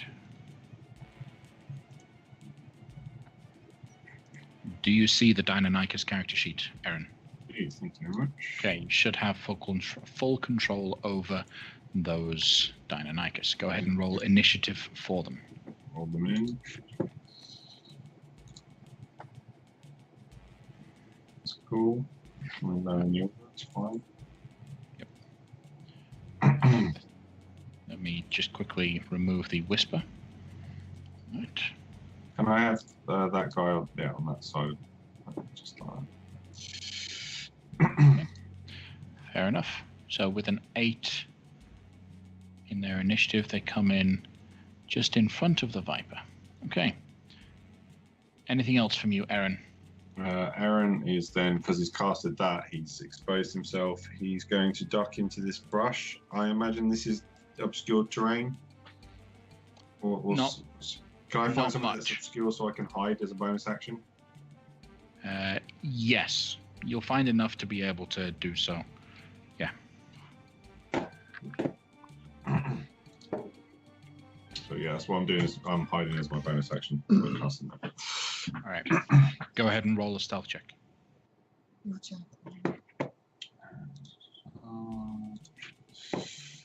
So with advantage because of my cloak, 24.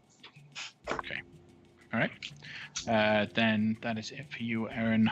Osrin. What would you like to do? Well, my cat's down, so I'm gonna also conjure animals. I'm gonna fill the forest. Okay. Take down What are my you cat. conjuring? How many brown bears can I have? 2. 2. Can I please have 2 brown bears? Sure.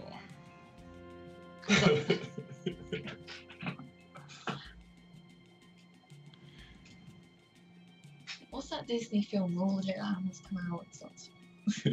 Isn't that true? Every Disney movie. Alright, not Disney, Shrek. There we go. Do you want them there? Or do you No, want somewhere else? I would like the top one can stay where it is. No, top one to move over a little bit more so he's a bit more in Viper's space, and then the other one low down to be probably. You need them both to come in at the same Roughly. same place. Okay. So they have to be adjacent to one another. Okay. Okay. Like that. Yep. Okay. Aaron, do you now see the brown bear character sheet? Do. Okay. Anything else from you, Osrin? Will I have been seen?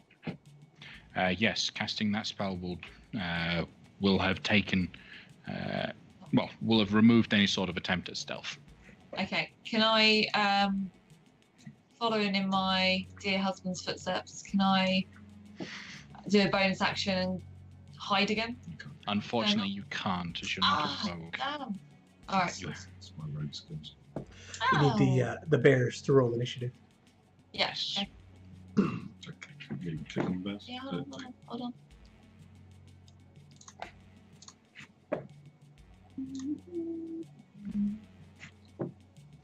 10. Okay. They go above the Deinonychus. Deinonychus? Anyway. Oh, I like Deinonychus. Because we're in that part of the country. Deinonychus. Yeah. And you've just alienated one of our viewers. See? One just walked off. All right. Anything else from you, Osrin? That's the end of your turn, correct? Yeah. Okay. Well, at the end of your turn, the Viper will use his last legendary action to attack the brown bear, since it's right there. So he's going to pull out his greatsword and slash away. That's a 23 to hit the bear. Yep. Okay, the bear takes 18 points of slashing damage. Right. And it is the druid's turn. Well, the druid, as an action, is going to wild shape.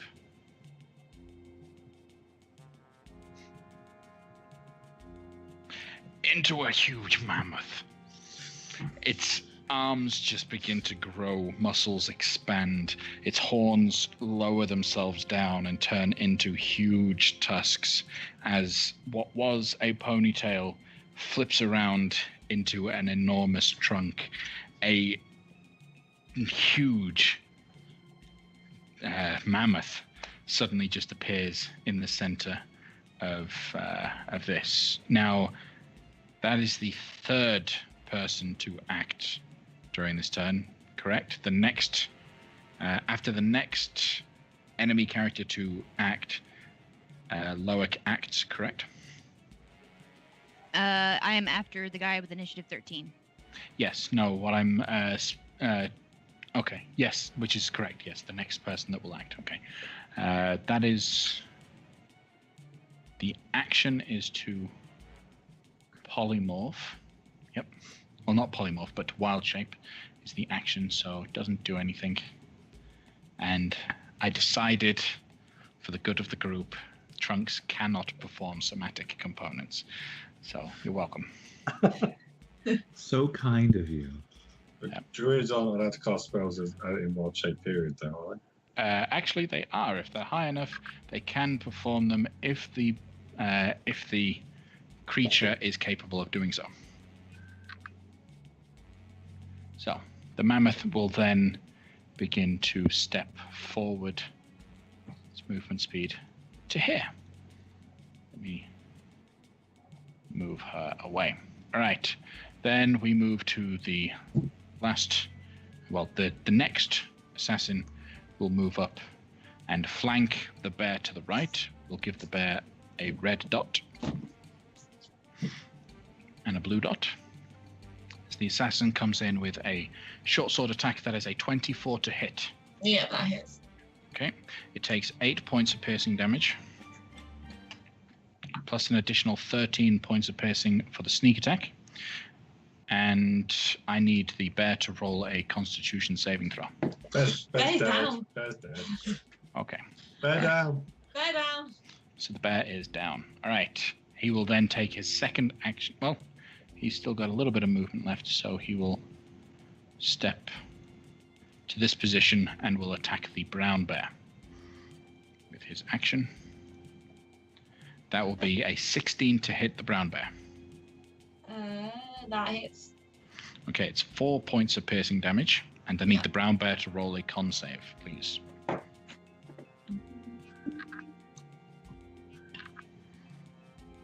Oh, I hit the wrong one.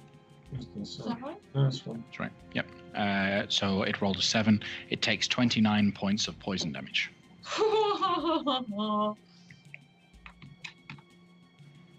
that is the assassin's turn done. Loic. All right. This is gonna be a high DC. Mm-hmm. It's a... What level spell is it? I think it's a... Foresight is a 9th level spell. Okay, so I gotta get a 19 or higher. 19 or higher on an intelligence check. Yeah.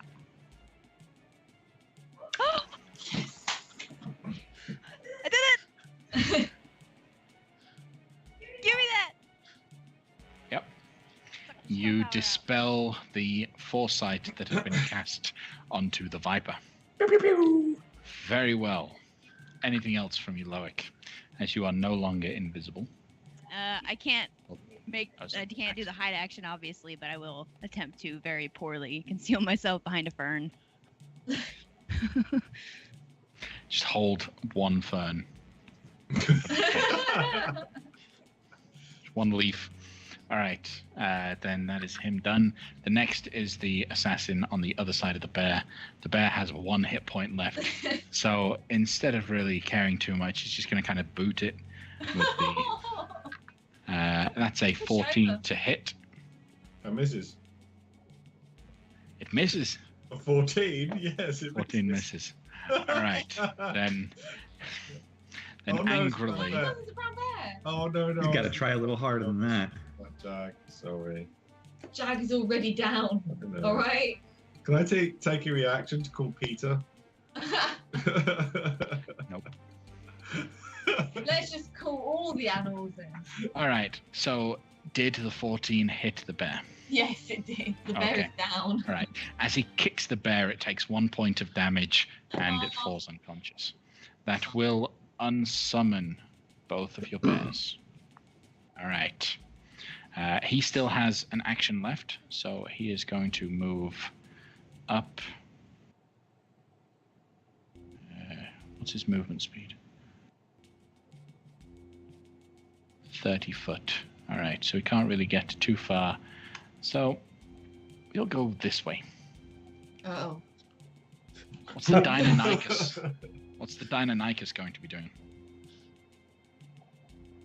Oh, the Deinonychus. Yeah, they're going to take their attacks out on things. So I actually take the bottom one, and he's going to move into just above Jag. Jag's currently. So the tiny little dinosaur just climbs up onto the body of Jag carefully, out of respect, but will now attack. What is it going to do? It's going to do its multi-attack, which is 3 attacks. Yep. So 1 with the bite and 2 with the claws. Okay, do the bite first. With advantage. This is pinky. Oh, for crying out loud. Alright, so the bite failed. Yeah, unfortunately that fails. 2 claw attacks with the roll 20 is not being kind tonight. It's not. Oh my god. It's really come on. not. Last attack. Really? I've rolled 6 dice and all of them have been below 10. Right, the other Deinonychus takes its multi-attack. Okay. Fucking. There we go, natural 20. All right, that will hit for 7 points of piercing damage. Unless you'd like to draw from the card. You can take the 7 or draw a card. Let's draw from the Yeah. card, why not? Yeah. All right. Critical hit deck, 4 players. So we pull out the crit deck. What kind of damage is it dealing? It's a bite attack, so it's piercing. Piercing damage. Okay, you poke him in the belly and deal triple damage. Go ahead and roll the damage dice one more time. So 1d8. Go ahead and roll 1d8.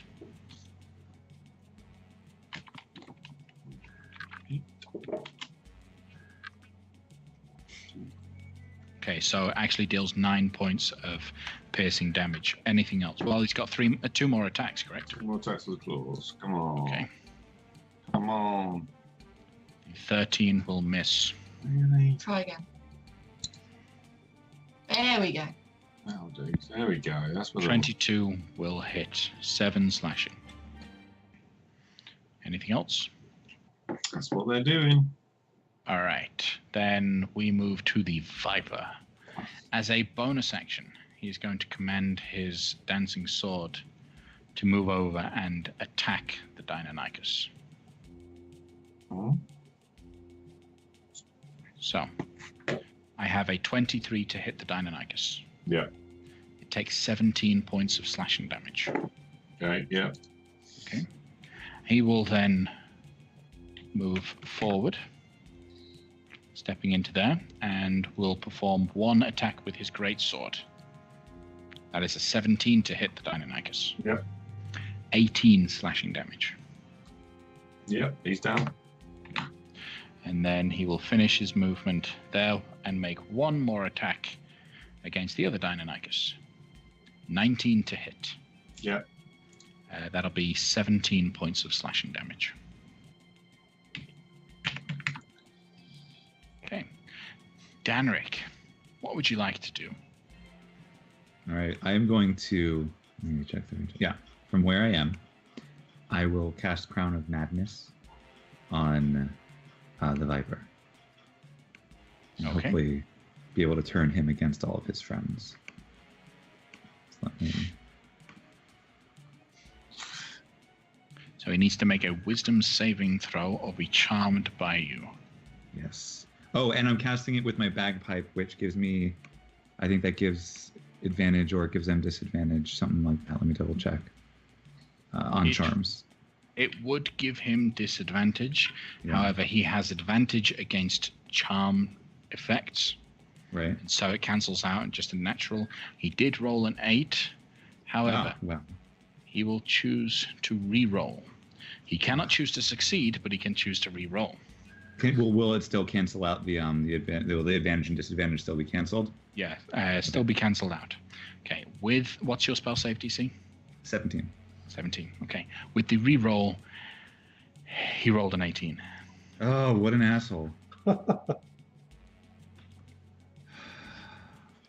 Well, Danrik got real excited for a second there, and then got way less excited.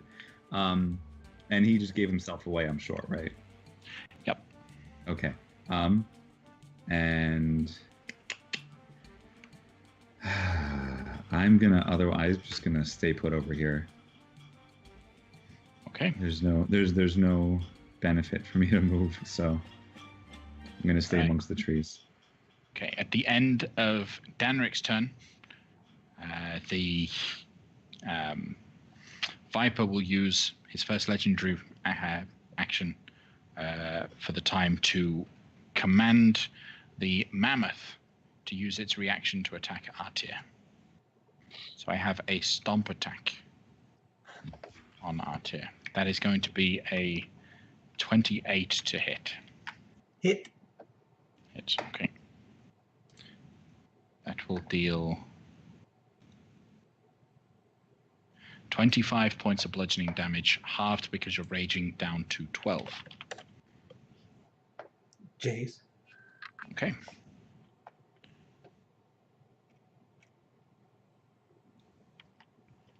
All right. Then that is it. The assassin that is in front of you, Artir, with his current position, doesn't like being flanked, knows he's very close to death, and so instead of bothering with Artir, he's going to clear up the last of the Deinonychi. So I have a short sword attack on the Deinonychus. That'll be a 21 to hit. Takes 4 points of piercing damage, and I need it to roll a con save. +6. It succeeds, takes half damage at 15 points of poison. It's down. Okay, then with that, it will turn to attack Artir, but he will step to the side to that position to get advantage on the attack. Will attack. That is a 22 to hit. Miss. Miss. All right. Then he will end his turn there. Loic, top of the round. What would you like to do?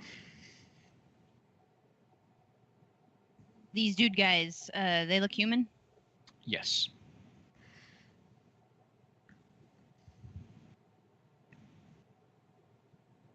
All right, let's give this a shot. It's a new guy. Let's It's from the Xanathar's Guide. Ooh. What you doing? I am going to cast something called Cause Fear on the guy that's coming for me. Okay. So, quick recap of what Cause Fear does. Wisdom saving throw. Yep, so the target must succeed on wisdom saving throw or become frightened of you until the spell ends.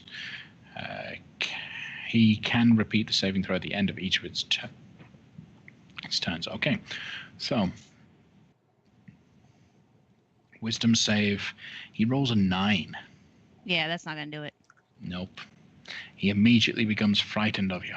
Like, I raise my fern a little bit, and then I take on like an it expression, staring at him like. Very scary. Fair enough. All right. Then if there's gonna nothing move. else, yep, you're gonna move. I'm gonna move too. Okay.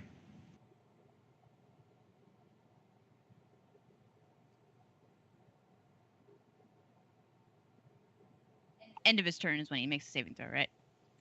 Yes, at the end of his turn. Yeah. Okay. Which is not for a while. There you go. Okay, Artir. I call out to the Viper. Do you care for the lives of those you surround yourself with? They will all surely die within a matter of seconds. You must yield now!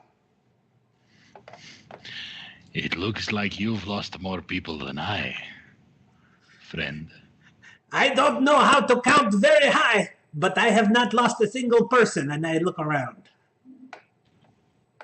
True, their bodies have disappeared. And you, my friend, and so I pause right here, and I slash at the rogue who took a step to my side. Yep. I will, so I don't embarrass myself, I will attack recklessly, so that I have advantage. Roar. And you crit. Would you like to take the card, or would you like to roll the damage yourself? I'll just roll the damage. Okay. So, with that slash, you cleanly cut through him and kill. And then I continue my talk. Have talked too soon, because now look what you did. Look what you made me do. I killed that guy because you. His death is on your conscience, and he will not be the last. The death of the cat is also on your hands. Anything else from you, Arte? I have 2 more attacks, and Okay. I will begin attacking the mammoth. All right. And boop, boop. They're still reckless. Both attacks will hit for 52 points of damage. I will put Nice. spikes on them as Yep. well. Okay. And I'm raging, so boop, boop. And she is not a fiend or undead, is she? No, she is not. Okay, just checking. You gotta check. Okay. Okay. So a powerful barrage of 2 attacks. Anything else from you, Arte? Just one more parting thought for the Viper. Don't you love this woolly mammoth lady? She will die next. You have the power to stop this. Would you like to persuade or intimidate? I'm obviously hacking things to death with my sword, so I think I have to intimidate. Okay. Go ahead and intimidate. Okay. Do you have advantage for some reason? Nope. No. Okay. 18. All right. Anything else from you, Artir?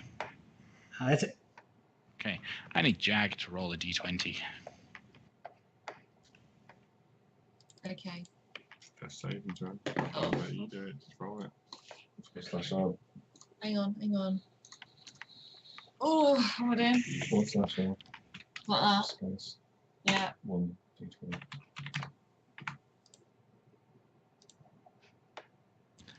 That is one failure. Jag is dying again. All right. Such a short time this time, too. Mm-hmm. Anything else? Well, that's it for Jag, actually. Can't really do anything else. All right. Assassin that is next to the Viper will ignore the huge individual, run up to the small individual. No. And will turn to Artir and say, the death of this one is on your hands. I'm not gonna die. Listen to him. He knows what he's talking about. Thank you. Okay, you've convinced him. All right, Yeah, he is going to so. attack with a short sword. Mhm. So that'll be a 15 to hit. Well, he misses me. Okay, then he takes a second attack. Not very tough, are you, huh? That's a 25 to hit. Well, I'm gonna say some more mean things to him so I can use cutting words against him. You can't even hit me. I'm right here. I'm like the size of a child. You can't hit a child? Come on, man. What kind of assassin are you? So let me roll that d8. And hopefully it's good enough. Otherwise, I will be... What's your AC? My AC is 19. Okay, so 4 cuts it down to 21. It still hits. Well, fine. I resist poison, though, because of my mask. Okay, so you take five points of piercing damage. Right. And roll a Constitution saving throw. Which you could choose to save automatically because of your mask. Which I can choose to save. Which I choose to save automatically because of my mask. Danrik, you did not sound like yourself. All right, you choose to succeed, which would mean you get half damage, so only 11 points of poison, but you are also resistant to it, so you take half at 5 points of poison damage. Right, that is the end of the assassin's turn. However, at the end of the assassin's turn, the Viper will command him to use his reaction to attack Danrik with advantage. How's he commanding him? Is he commanding him verbally, or is he commanding him with pointy fingers? Verbal command, attack. Yeah. Go on, Okay. command ally. If the target can see and hear the warlord. Okay? All right. So, See All right. and hear. But see and hear or has see to- or hear? see or- and hear. Actually, that is a good point. Kuro raised a very good point. What was... so, Jag rolled a 7 on his death save. He was within 10 feet of Artir at the time, so actually rolled a 13. That is one success. Thank you very much, Kuro. Thank you. Right. So, Thank you. that is one success for him. All right. Back to the matter of hand. I have a short sword attack against Danrik with advantage. That'll be a 24 to hit. Yeah, okay. Whatever. Okay. I don't So, because he has advantage on the attack, he rolls the sneak attack, so it's 15 points of piercing damage. And then I need you to roll a con save.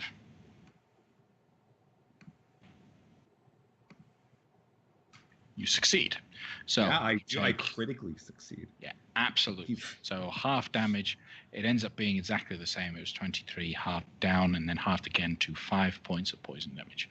All right, Aaron. Aaron will string his bow up and hunter's mark this guy. Okay. Spells.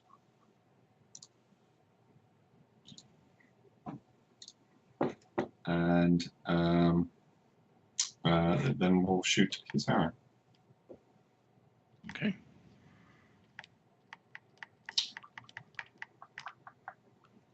You were hunters marking the one by himself or the one by Danrik? Sorry. One by Denric. Okay. All right. So go ahead and fire at him. Hailfire bow. The 24 will hit. Cool. Has he been taking damage already? He has taken damage already. All right, so that will be Hailfire bow. Okay. Plus Colossus Slayer. All right, that wasn't very good. Okay. Plus, I'll throw in a superiority dice. Plus, I'll throw in sneak attack because I'm firing from a finesse range weapon, and I've got Okay. and then the hunter's mark.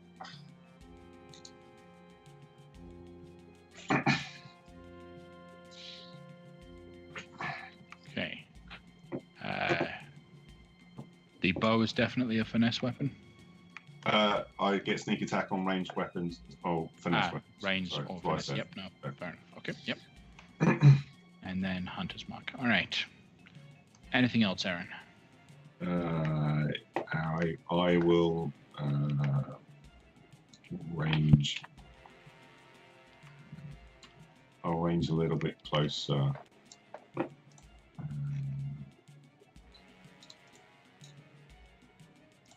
Yeah. No, I'm good where I am.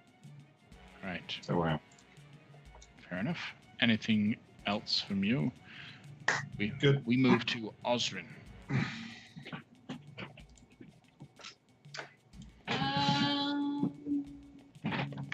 Should I cast silence?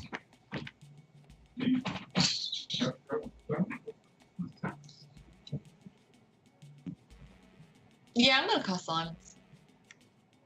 Okay. Where are you casting silence? So can I cast silence so that it's just over the Viper and doesn't include R2?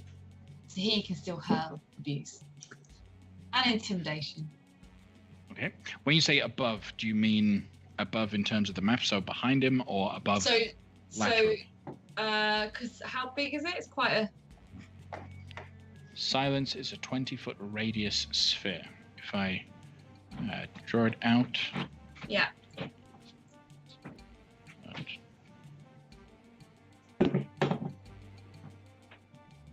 Does he control his sword verbally as well? You don't know, Okay. but no. Yeah.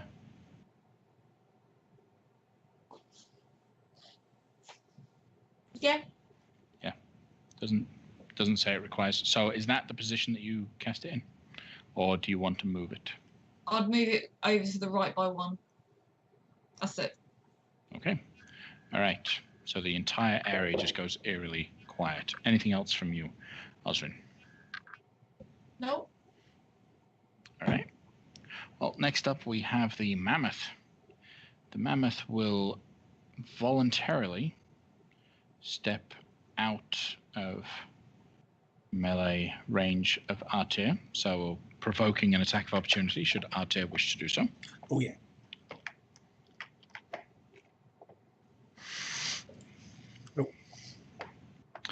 The 20 will hit. Go ahead and roll the damage on that. It's minus. Okay. And then we'll charge straight forward 20 foot towards Artir, doing a gore attack straight towards him. So that is a 27 to hit. Hits. Okay. It will deal 24 points of piercing damage, halved down to 12 because you're raging. And I need you to make a strength saving throw. Okay, so you're fine in that regard. You're not knocked down. All right. That will end the mammoth's turn. We have an assassin who will move out. Well, no, he'll move up to flank Artir and attack Artir from behind. We have a short sword attack with a 24 to hit. Hits. Okay, you take 6 piercing, halved down to 3, plus sneak attack damage of 10 piercing, cut down to 5, and then you're immune to poison, so it doesn't matter. Then he will attack a second time. That is 24 to hit again. Hits. For 5 piercing, cut down to 2. Right, that is it for him. We then have the frightened assassin, who must use his movement to run away from the source of his fear. So he will do. He will end his turn there. No, actually, he must use his action to dash, so we'll have him dash even further, and then he will make a wisdom save, correct, Loic? Correct. Right, what's the DC? 18, I think. He rolled a 10, so he is I know. still frightened of you. I'm a scary individual. At the end of that assassin's turn, the Viper will use his last legendary action to command the assassin behind Artir to attack Artir. No, he won't. He is silenced. That is a good point. He will attempt to do so. He will use up the action, but the guy can't hear a thing, so doesn't get commanded. So it is the Viper's turn. He will send the sword moving 30 foot to the other side of Artir, whereupon it will make a slashing attack. That is a 31 to hit. That hits. Okay. Take 12 slashing, cut down to 6. The invisible swordsman is a very good swordsman. Yep. And then the Viper himself will move in to melee range with you, visibly screaming, but you can't hear anything because he's still inside the radius. We have a 21 to hit, Miss. and then a 27 to hit. Hits. For 20 slashing, cut down to 10. I'm like this. It's like, I can't hear you. Are you saying something? You will then... If you are surrendering, you have to do it louder. Danrik, what would you like to do? Well, first thing I'm going to do is just slightly step away from this man who is being very mean to me. I could do like a 5-foot step and not provoke an attack from him, right? If you step out of his melee range, it will provoke an attack of opportunity unless you use your action to disengage. Okay. Well, let's see. James, you've been doing. I will. Let me see what's all around me real quick.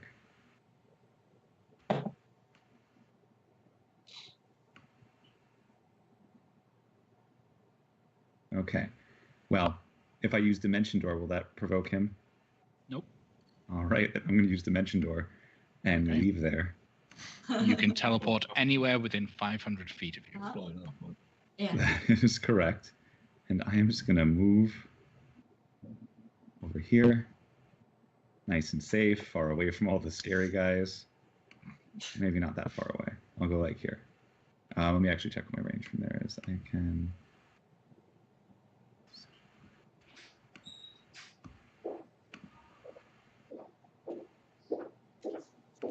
Yeah, so I'm gonna hang out here now. Okay. And I can use a move, I guess. But I won't move. I'll just stay where I am. Cool. Then after you is the assassin that is to the right of Artir. Nope, that was a dead assassin because that guy has recently acted. All right. Loic, top of the round. What would you like to do? Start by moving here, and then let's see how these guys like some chain lightning. Ooh. I need dexterity saving throws from the Mammoth, the Viper, Blue Guy 1 that's behind Artir, and Blue Guy 2 that's next to Osrin. Okay, so the Mammoth first with a dex save of 1. I You think need a that's a dex failure. save. Dex save for me also. No, it's a choice. Oh, sweet. I believe you cast it initially against the Mammoth, and then you choose where it arcs from that point on, correct? Yep. Right. So the Viper will roll a dex save. He rolls 15 and will choose second choice per day to re-roll. Rolls a 20. Okay. So he succeeds. The blue guy 1 rolls a dex save and succeeds with a 26. Blue guy 2 rolls a dex save with a 12. So what happens upon a failure? Upon a failure, it takes 65 points of lightning damage in addition to 5 points of force damage. Half that much if you succeed. Okay. I think the power surge happens either way, though. People don't get to bypass that. Yeah. All right. So what's 65 minus 26? 59, 39. Ouch. All right.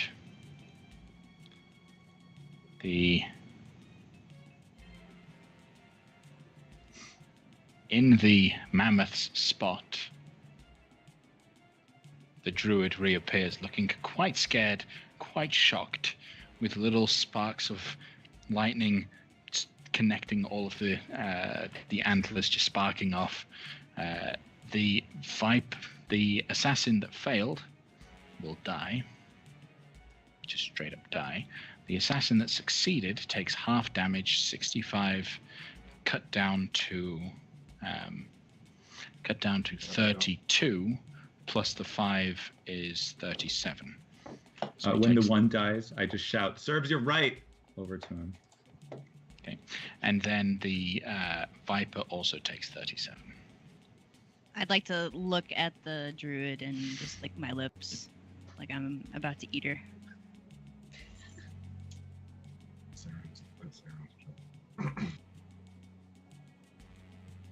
Okay.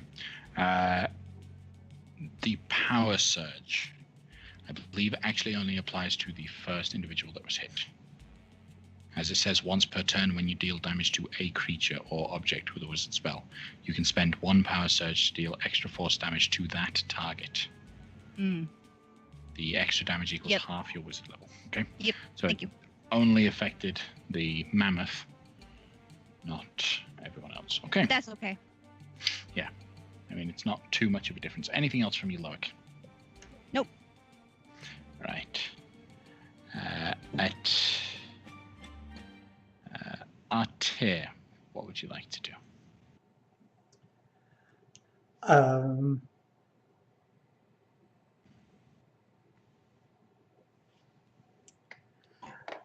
I will take the attack of opportunity that I may provoke from these 2 gentlemen and step away. Okay. The Viper will attack with a 26 to hit. Hits. That's 12 slashing cut down to 6. Rage. And the Assassin will roll a 15. Miss. Okay. Anything else from you, Artir? Yeah, I think I'll attack twice. Fair enough. I'll do so. I'll take another step, and I will. Oh, well, I wouldn't know whether or not the sword gets an attack of opportunity, so I would keep going, and I will attack twice. Okay. And I will do it recklessly to get advantage. Fair enough. The 26 will hit, as will the 20. Go ahead and roll the damage on those. I will also smite those. Okay. Rage.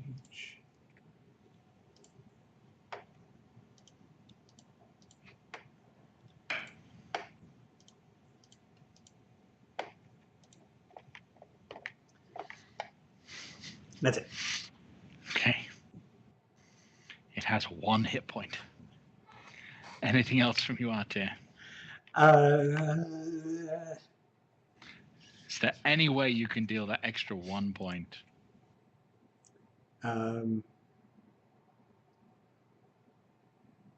You know, if we Don't had say a it. war training room in our castle, there would be a way to deal that extra 1 point. Yep. Right. Oh, darn it. That's it. All right, then. Foolishly, well, no. The Viper will command the Archdruid to attack you. Lazily, it's going to whack you. Please hit me. For an Please hit me. eight. Please hit me. Isn't the druid? Isn't the arch? For an 18 to hit. Isn't the Viper still in the zone? It's still in his He's space. outside. He's out enough. Okay. He's peeking his head out. He is peeking his head out. The 18 does not 18 hit. misses. Yeah. Okay. Then that is it. Jag needs to roll a d20. And unfortunately, he doesn't get the bonus of being close to our tier anymore. Okay.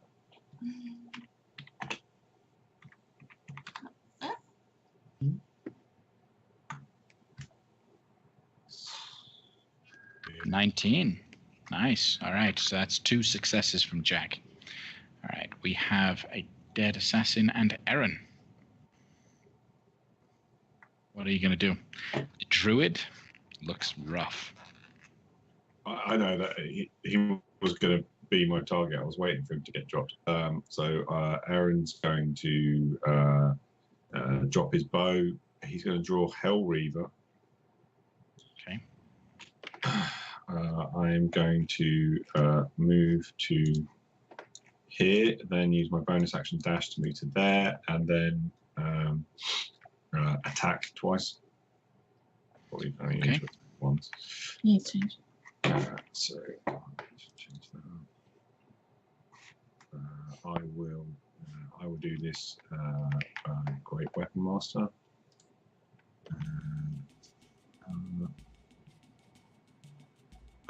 Minus what? All right, try that. -1. Oh, that's really bad. Okay, try it again. Okay, 22. 22 will hit. And regardless of the damage, that will be enough to take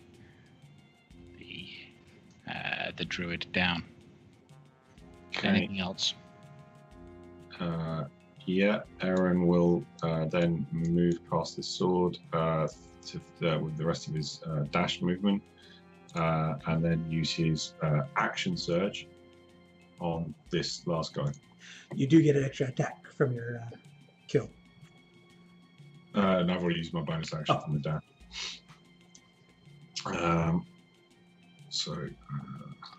I'll do a standard attack with this one.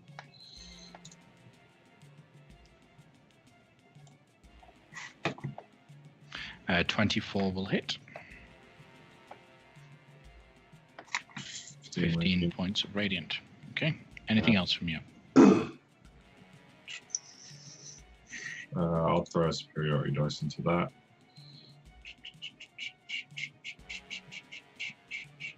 So come there. Not rolling well tonight. And last attack.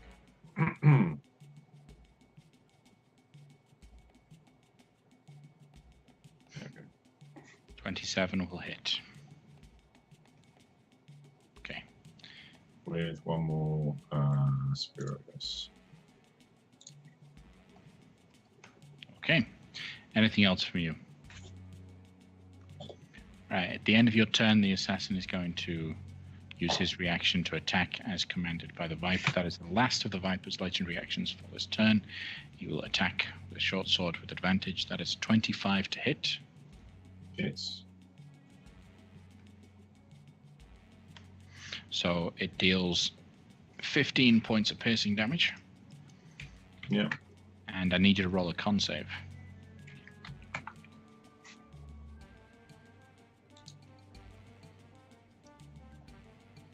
Plus, am I near enough to our tier or not? No, you're 15 foot away from him.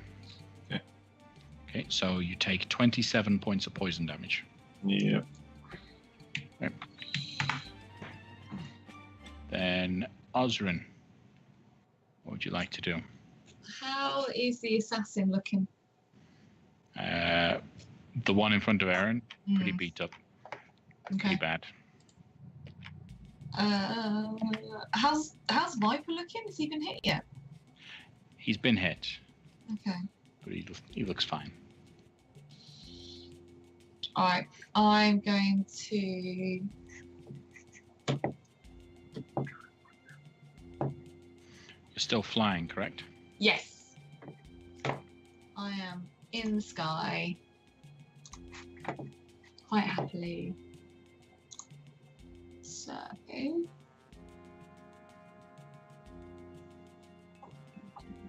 I'm just going to take a shot at the...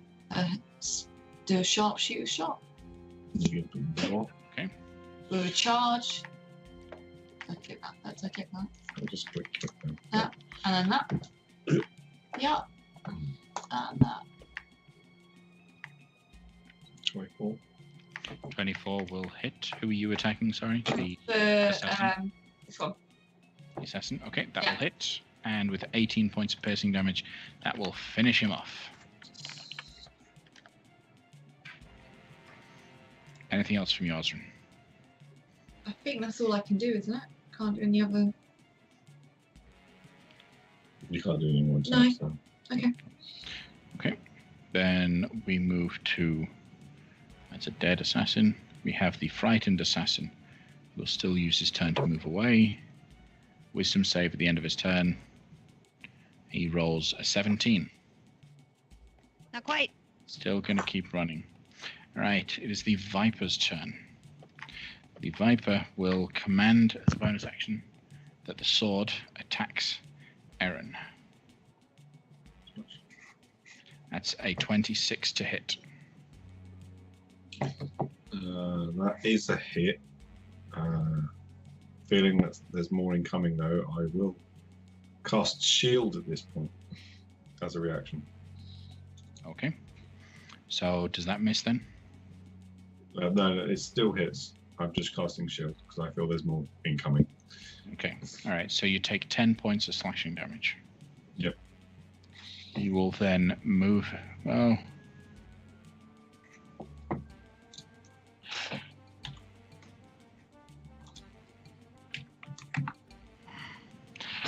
He's going to be within range of you to move in anyway, so he will actually move into melee range with you, Aaron, and will attack you twice with his greatsword. Now, I'm curious about the mechanics of this.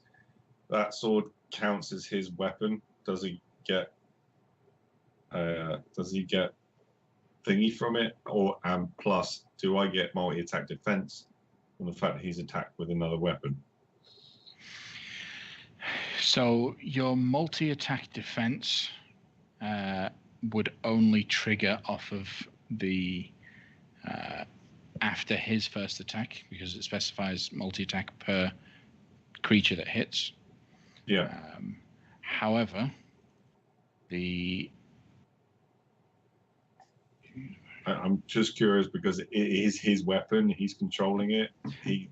It uses all of his abilities and everything.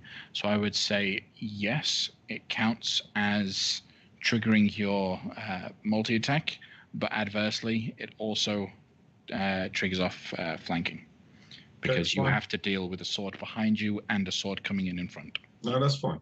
Okay, so that is a 30 to hit. That hits. Okay, you take 21 points of slashing damage. Yeah. He swings again with a 29 to hit. That hits. Okay, that'll be another 20 points of slashing damage. Okay. We move to Danrik. As he shouts, "You will ruin everything." Danrik, what are you doing? Right. I'm going to move right here. Okay. And I'm going to yell, "Just give up. We've got you cornered. There's nothing you can do about us. We're far too terrifying. Just leave. Let us take you." I don't know. You don't want to see what we'll do to you next. Using my scariest voice possible. Actually, no. I'm going to use my most persuading voice possible, because my scariest voice isn't as good as my persuading voice. So, okay. Please, let us kill you. Okay. Persuasion roll of 28. Right. Okay. So this, coupled with the intimidation rolls and the things that Artir has been saying previously, you're all building up together towards one particular endpoint. You're not quite there yet, but you are seriously causing him to question his position. Danrik, anything else from you?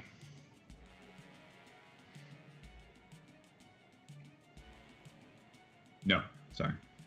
Okay. Then Loic. Closing in the distance casually. And then I will cast haste upon Artir.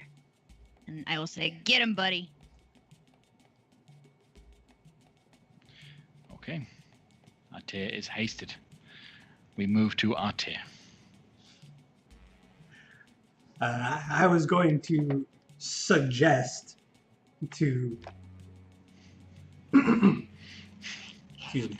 I was going to suggest to the Viper using my UNP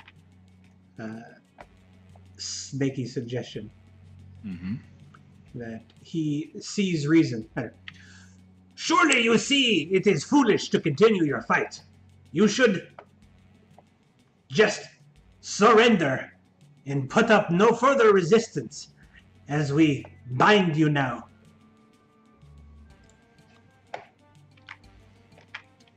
Wisdom saving throw, 19. He will use his last reroll.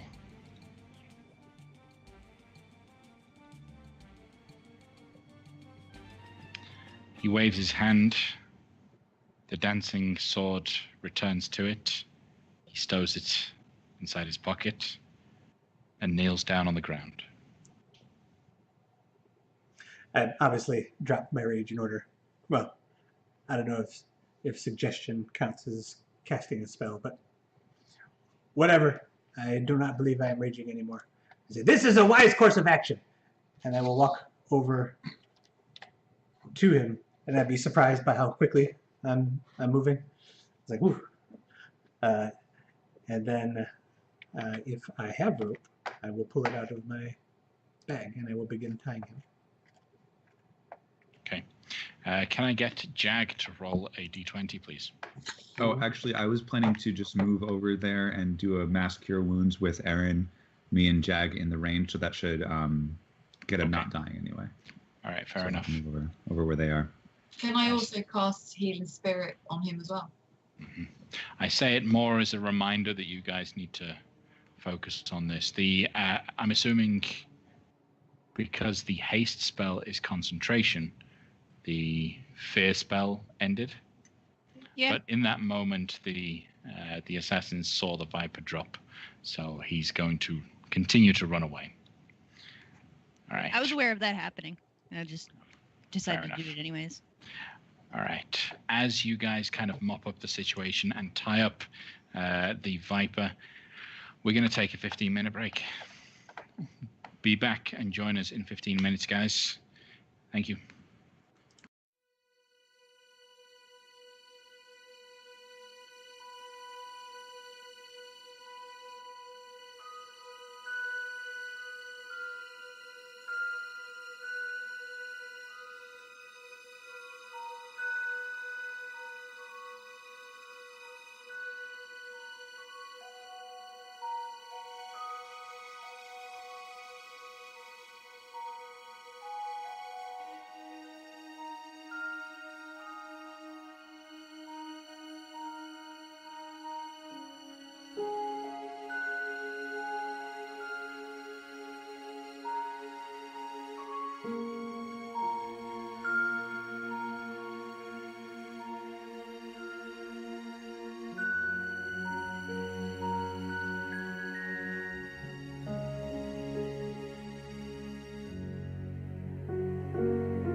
welcome back, everyone, after the break. Thanks for sticking with us. All right, we resume the adventure right where we left off. The Viper, under the effects of the suggestion spell, drops down onto his knees and puts his hands behind his head. What are you guys doing with him? I am tying him up. Yeah. Removing his arms. Not his actual. His arms. Wookiee arm. So you disarm him. He has a great sword, a short bow, and his dancing sword. What about like his armor and stuff, though? He is wearing plate armor underneath his black robes, but it's just standard plate. Okay. So, what would you guys like to do? Is he successfully tied up and bound? Who is going to be tying him up? I've started. I will accept anyone's assistance who wants to help. Yeah, I'll assist. I'll assist. All right. So all of you working together, I'm sure you're going to be able to get decent knots. Go ahead and I'll let you choose. What skill would you be employing to tie the rope properly? Are you just going to do really tight knots with athletics, or are you going to do very delicate knots with dexterity and acrobatics? Technically, sleight of hand kind of thing. I'm going to yell at the knots and say, "You better not come undone!" Better not come undone. All right. So, you shout at the knots. If knots could be afraid, I'm sure they would be. And you have successfully tied up the Viper. How long is that suggestion going to last for? It's concentration for 8 hours. Okay. Fair enough. Let's double check.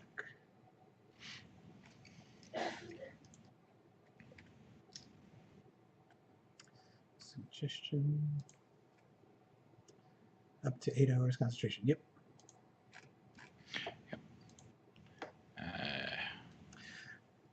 All right, Viper. You are coming with us. I have many questions for you, but they can wait until we get back to the safety of our vessel. Aaron's going to grab the guy and just go,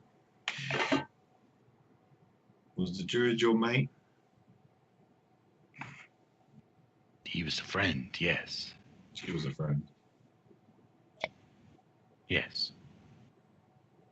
Was being the operative word here. We didn't want to do that. We wanted Then to why talk. did you? You attacked. We wanted to talk. You heavily armored individuals come into my forest hidden. Of course you wanted to talk. This was You the have a only way it was going reputation. down. You have a reputation. It's well earned by the looks of it. As do you. Mr. Viper, you are talking out of your butt. I have no armor, and I was standing right before you. I was alone before, and then you guys decided you didn't want to talk with me. So I will have none of this. Very well. Very well. First off, like, he's been raiding up and down the country and taking cash. Where's the loot? Not here. Can we find out where it is? That's a good point. We should probably find these valuables, because they will be somewhere. All right, Mr. Viper. Yes. Are you going to be cooperative, or are you going to make this even more difficult than it has been? Archer, it doesn't need to be difficult. I will give this man the option. I will cooperate. This is a sensible. I'm inciting that. Okay. I will continue saying it is a sensible course of action you have decided upon. Well, Just realized I'm not actually looking at the end of the roll. So 21. Your insight is strong enough to be able to indicate that he's still following the mandate. The order was, if I remember correctly, to stop and allow him to be taken. Surrender and let me bind your hands. Yeah. Surrender and let me bind your hands. So he is following that to the T. Anything else, not. But he has surrendered. You ordered him to surrender, so he will surrender. All right. Tell us where your cache of ill-gotten gains is. No. You will never find it. Not in a million years. Perception check. Can I see where the tracks are from where they've possibly been trucking through the forest?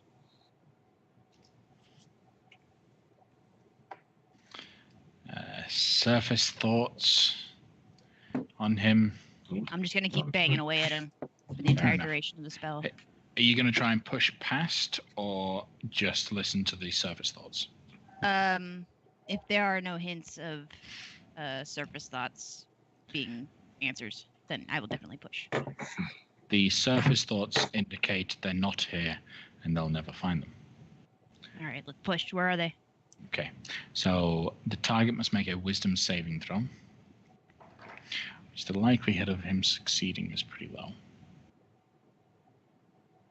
Let me pull up his sheet real quick.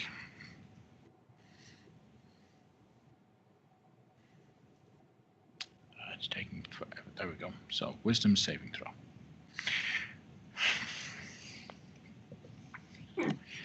He rolls a 3 and a 2. All right. And he's used all of his rerolls for the day. So, you push through. You gain insight into its reasoning, if any, its emotional state, and something that looms large in its mind. Okay. You immediately get the sense of, I was just doing what's ordered. Everything has been delivered where it needs to go, and I don't have anything. If they're going to kill me over this, it's not my fault. Artir, keep asking him things. Just repeat yourself. Make it as specific as possible. Do you have any line of questioning you would like me to pursue? You guys are trying to find the loot? Jace? Present some locations to him. Maybe. So if your loot is not here, your stolen items, then where is it? Near a mountain, near a valley, an ocean. Far, far away from here. Where would that be in his head there?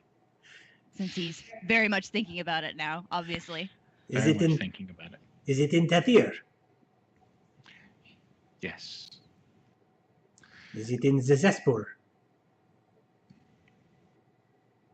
Yes. No. In his mind. Wait, he says yes or he thinks? He says yes, but he thinks no. Okay. I will shake my head. Is it in Daromar? Of course not. No. Is it in Yellen or Velen? I'm trying to think of all the cities that are in Tethyr. All of the cities in Tethyr? I'm going to name them all eventually. How far away is Velen? I'm looking for it right now. I can't seem to find it. It's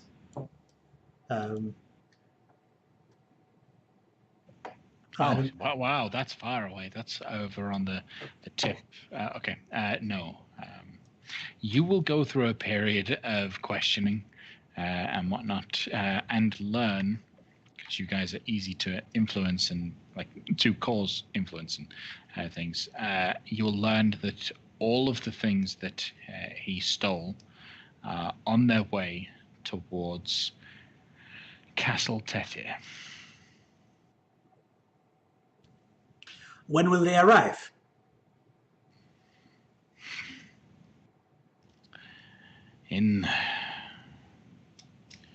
In 5 days.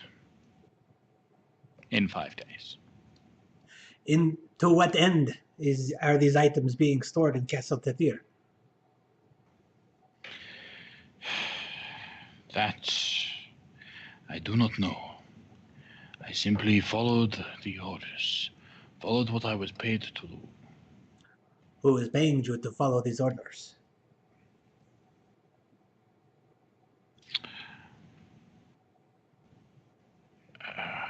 Let me type out this person's name.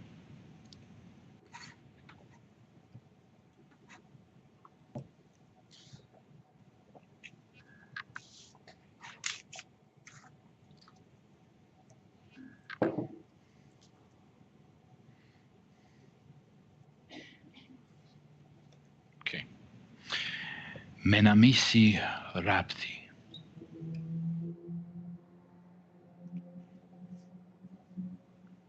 Who is this fellow or lady?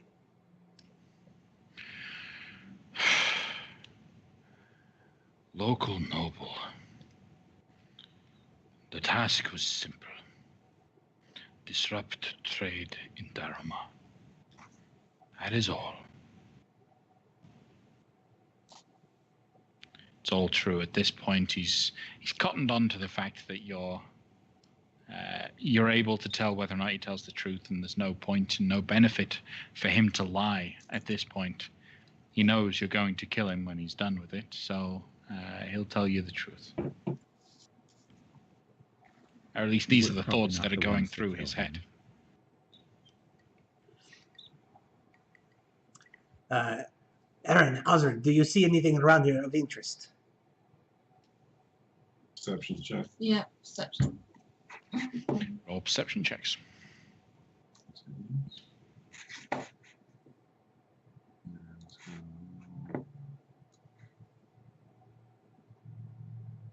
Okay. Osrin and Aaron, you don't see anything of interest, but that's what kind of tips you off. You look and look and look, and you cannot see any sort of tracks of wagons. Drag marks of large bundles that have been collected. They may have based themselves here in the forests of Mir, but they did not, like, the loot never came here. Whenever they did their various raids, whatever they took, whatever they stole, must have been taken somewhere else immediately. Can we tell tracks of their in and outs where they've... All you see is a path that leads straight towards Daramar, through the wood. Okay, and that's to the north of us? Yeah? To the north of you, yeah. I will explain to the other guys that this doesn't appear to be the location that they bought any of their treasure. They must be dropping them off or hiding in a different location. Tracks come from the north.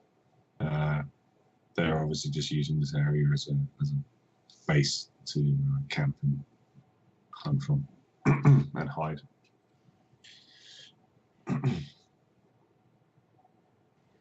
Well, you are very wise in your decision to cooperate with us, and I will reward your kindness by sparing your life. Come now, we have an appointment to keep. What appointment? Where are you taking me? You get to meet the Queen. You know as well as I do that she will kill me. Why don't you do it yourself? I do not know this. I do not know the Queen. I look forward to getting to know her. And if you tell her what you told us, she might spare you for giving evidence against this noble. Roll a persuasion check at advantage. Either of you can do so. Yeah, no, please.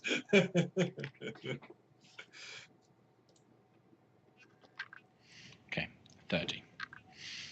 Very well, very well. Perhaps I can leave here with my life. To Daramar. To our ship! We will be sailing in style. Sailing? Yes, yes. It's easier to just see it. I don't have time to explain. Let's go. Okay. The river edge is this way. For you follow me. Don't be so ridiculous. He follows you, obviously, because you have him tied up and on a rope. So dragging him through the forest, you guys make it back to your ship. He immediately stares wide-eyed at it. Yes, behold at the majesty of Brassic's folly. You said we had a reputation. I thought that came with it. I expected your flying castle to be bigger. It is. What, you think something small isn't impressive? I don't follow. Word of our flying castle has reached you already? Yes. Since Artir specifically told the bard, who then told everyone. It's a good bird. Yep. Mm. Okay. So, you load him up onto the ship. Harback approaches Artir. So, where to? Back to the ship? Back to the castle, Jace. Okay. Immediately gets it whirring, gets it going up above the clouds towards your castle. What are you guys doing? We're Short getting rest. fabulous. Makeover. Okay, so we got the crown, we got the sword, we got the viper. Mm-hmm. How else would you like to enter our tier? Well, first, if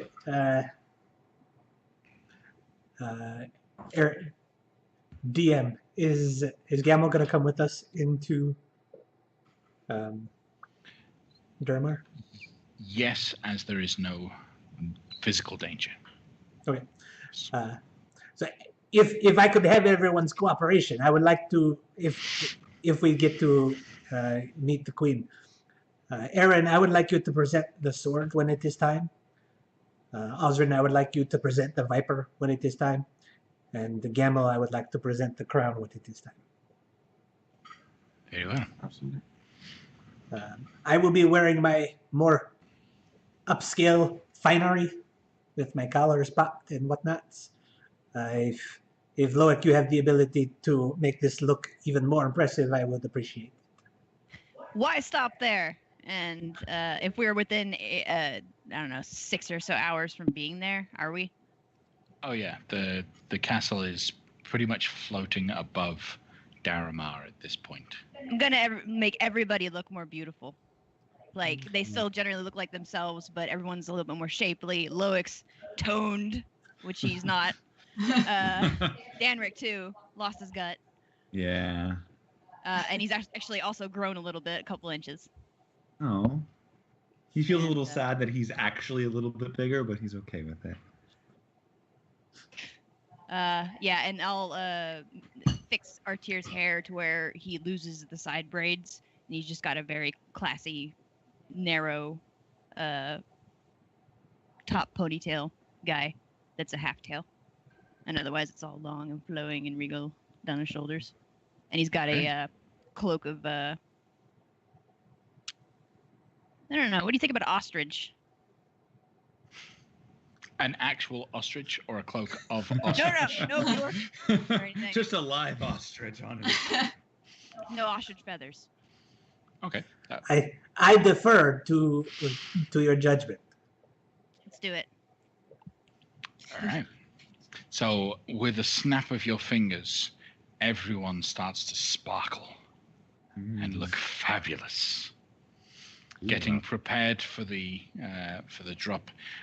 Loic, the command that was issued to the thing had the ship heading towards Daramar. You're going to have to start actually giving specific commands if you want it to stop, if you want it to lower, if you want to do anything the ship, the castle, in its position. Right now, if you were to simply drop, the aesthetics would cause a small shadow to appear over the castle, which will then spread over the entire city as your castle continues to drop. In the darkness, you will all come down on your flying griffins and meet the city. Is that what you do, or do you do something else? When we come down to the city, how many people are down there as we approach? There is a... well, it depends on where you're going, obviously. If you head down to the central part of Daramar, the central market square, there's close to around 100 people. Okay. Well, when we come down on our griffins, I would like to use some thaumaturgy to add some radiant glamour to our appearance, just to make it as extravagant and big as possible. Since we're coming in with the Viper, one of the biggest villains around, and with all these presents for the Queen, I want to make sure that we are as beautiful as we are. I want to make sure we have as much pomp and circumstance coming with us as well. Okay, with Ride of the Valkyries going on behind, on bagpipe, all on your bagpipes, descend into the city proper, Artir.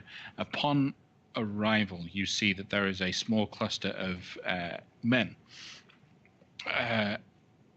some armored, some unarmored, stood around the central part where you're about to land, that are very clearly members of the Order of the Silver Chalice, and they are waiting for your arrival. You're able to pick them out as you are a member from that group. As you all set foot, a lot of guards all start rushing to your location, a lot of city guards, as they head towards you. Now, I do have a map of, just to give some aesthetics for the kind of city that is Daramar. It is a very much desert, sand-covered city. I don't know if Zeppa is with you. But... Well, Zeppa and the Griffins. Yeah. All of your mounts help you all arrive. The place is filled with lots of people, all chattering and talking about the great castle in the sky. You all descending like gods from the clouds. What would you like to do as the guards start rushing towards you? I reach out to the members of the Order of the Silver Chalice, and I wave them. My order, my brothers and sisters! It has been too long! It's good to see you. Why, well, what can we do for you? Oh, also, we have the sword, we have the tiara, and is Ozrin able to ride with the Viper, or do we need to make special consideration for that? Okay. My brothers and sisters, please, I would like to introduce you to my new brothers and sisters. Order of the Silver Chalice, please, be honored and be in the presence of Twilight's Errand, brave adventurers from all across the North and the Sword Coast. Greetings, Twilight's Errand. You are welcome in Daramar, so long as you remain friends to Artir. We hope to have an audience with the Queen. I have sent my man Gerodan from Neverwinter ahead, in hopes of arranging these things with you. Can you tell me, is she expecting us? Yes. Yes, she is expecting you. She waits for, well, upon your arrival, we will send word to the Queen, and we can have a more specific time set upon for such meeting. Very good. Well then, please send word that we are here and we are ready for her. Okay. Go tell the Queen. Little boy scampers off, starts running off towards the main chamber. They then begin to lead you off towards the palace, where the Queen's living quarters are. As we walk, are there people lining the streets? People are talking. They are gawking at you. They can clearly see that you have the Viper. they're muttering amongst themselves in the native tongue of Tethyr. You guys have become a little bit popular, and you start hearing, "Oh, this must be the people who charged against the demons and who fought against giants. I heard once that they killed a god. I heard that they can fly, and they can. Oh." I am waving at people as they walk by. Girls are swooning as they see everyone. I will stop by some of those girls and be like, "Hello, I'm Lilith." Aaron will attempt to, and then look at his wife. I'll be in town for a while. One of those girls. So is it true? The tentacle. Behold. Oh. Yeah. Then That's running what off. You want to see? They wanted to see the tentacle. All right, you want to touch it? Oh. They jump back a little. They go on, touch it. You should. They're not that forward, but they're excited to see all of you. You are led as a parade of heroic individuals. The talk begins to shift the closer you get to the palace. Less talk of you and your heroic deeds, more, how did they get the Viper? How did they capture him? What are they doing with him? Is the Viper going to die? Do they have all of the treasure that was taken? I wonder who has all of that. Before long, you will be invited to enter into the waiting chamber of the Queen, where you are instructed to sit and relax. The waiting chamber is very ornate, though a little too, I would say, lavishly decorated, a little over the top. There are paintings, portraits, tapestries, chalices, silverware, gold, platinum, everywhere. A little too much, to be honest. Obviously, trying to show off something. You'll sit there for about an hour before Queen Anais finally arrives with her entourage. Let me pull up Queen Anais. As she steps in, she looks at all of you, gives you a brief nod. Welcome, those known as Twilight's Errand. For what do I owe this pleasure? My queen, my name is Artir Argentifero, and I have come to deliver presents to you. I would like to present also my company, Twilight's Errand. Let me introduce you to my friends and companions. Do I see that she's interested in meeting my friends and companions?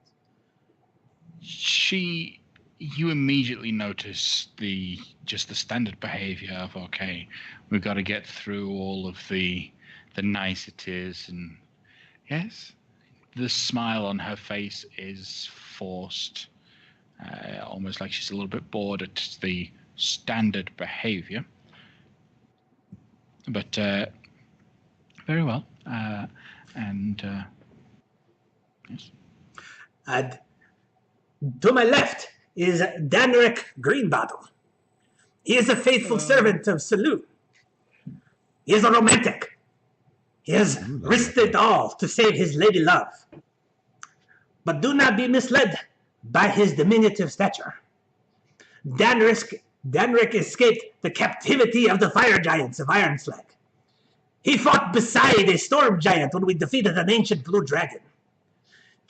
He defied capture by cloud giants when he rescued his love. His legacy is huge, and we rely on Danric to get us out of our scrapes alive. I bow low. A pleasure. Okay. I don't know what caused Batman to suddenly appear on the screen and start running when you said that, but very cool. Is this a random encounter? that was a follow. Okay, cool. It was a Adam West Batman as well, which was good. Which is a good Batman. Anyways, sorry to interrupt. You were saying. Danric, this is Danric. And I just bow low. Greetings, Danric Greenbottle. Honored, truly. Tethyr welcomes you, and you are welcome within my home. And then she looks over to the next person. This is Aaron Lyoka. Aaron is a master of the Hunters Guild in Neverwinter. He is an expert swordsman, and he has battled almost any monstrosity that you can imagine. He has traveled into the bowels of the Underdark, where he fought demon lords and drow, and has recently added devils to his list of conquests. His father is a well-known horse lord in the north, with whose help we were able to discover the location of my first gift to you. And that gift would be... sorry. Welcome, Master Lyoka. Thank you. This is King Jazur's sword, thought to be lost to bandits years ago, but found. Aaron will walk up and present the sword. She looks at one of her entourage, who will then walk over and lift the sword out of your hands and present it to her. She looks it over without touching it. This is quite a mighty find. It was a shame when it was lost from the city. I'm sure it's fascinating how you came upon it. Thank you very much, Master Lyoka. The city of Daramar will be in your debt for this. The debt is all artist, if any. I'm sure he gives it to you willingly, with no. Aaron thinks no words except that. Very well. Beside Aaron is his lovely wife, Osrin. Osrin is an expert archer and a fellow member of the Hunters Guild. Her deadly aim allowed her to fell her first of many giants by only the age of 14 years. She defended the innocent residents of the town of Loudwater, fighting off devils there, and even followed one of those devils into the 9 hells themselves to finish him off for good. She only ended his life once he threatened her company and her friends. Osrin is a master hunter, and she helped track down my second gift to you, the Viper. So, do I have the Viper? Is he on a lead, or do I just have him like his chain? He's roped up, and you're holding onto the rope. Okay, so I'm gonna like push him forward, so he's in front of me, and just do a gentle bow. You can see she's now physically excited, and it's a little bit too much for her to, with her stoically normal behavior, keep herself calm over this. Well, this is a prosperous day for the city. Thank you, Osrin. Thank you for your gift. May the sun ever shine on you and your future. Thank you. And I step back. One of the guards immediately grabs hold of the rope and pulls the Viper away. He's quiet throughout all of this, but you can see that his eyes are fixed on the Queen. Next, Is he still under the Is he still under the suggestion? Has it been 8 hours? Yes, he's still under the effect of the suggestion.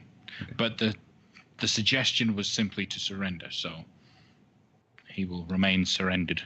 Yeah. Next is Loic.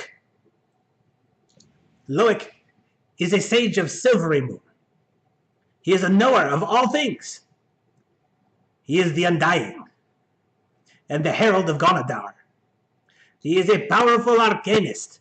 He travels the plains as some would sail the seas. He, with Erend, survived the Underdark and has experienced the fabled city of Menzoberranzad like no other on the surface. He helped uncover the location of my final gift to you. And that would be? That is held by my friend Ganel Copperhelm. Ah, okay. Well,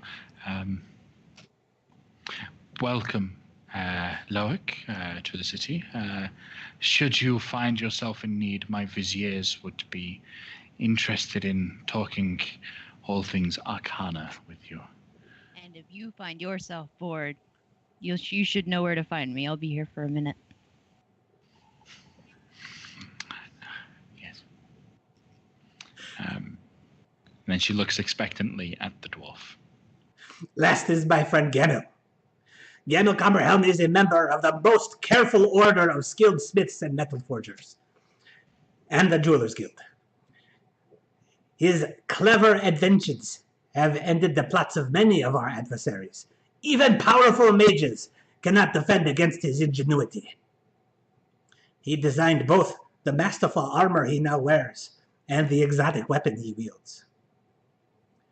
He has restored the resplendence of my final gift to you, and that is Sherglinda's tiara. She almost jumps out of her seat as you mention that tiara. Excitement just overwhelming her. Her eyes beginning to well up. She runs forward to you as if to go and hug you, but then stops and holds her hand out to you, Artie. I take it and I kiss it. Thank you very much. Your gifts will forever be remembered. Thank you, Master Gamel. You are always welcome within the busy cities within Tethyr. May our forges be blessed by your insights. Can Aaron do an insight check now? Sure. I just want to gauge if she's comfortable. That she's being very formal, and I want to just gauge if she's more comfortable. She lost herself there for a minute, and it feels like is this pretense, this mask, is she more comfortable being out of it or not in it, kind of thing. Okay. Roll an insight check.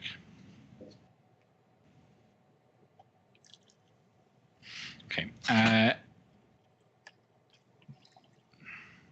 It's easier to wear the mask of stoicism, as you don't have to do much. But the excitement that she felt was a bit too much, and it broke her through. You can see that she prefers the fun-loving kind of attitude that you glimpsed for but a moment, but knew her place and brought it back in. Oh. So, you all brought me wonderful gifts, and for that, myself and all of Tethyr shall be forever grateful. But how can I repay you, such wondrous adventurers, for your ardent service to me and my crown? I have but one request, my queen, and that would be the privilege and honor of your company for dinner. Roll a persuasion check.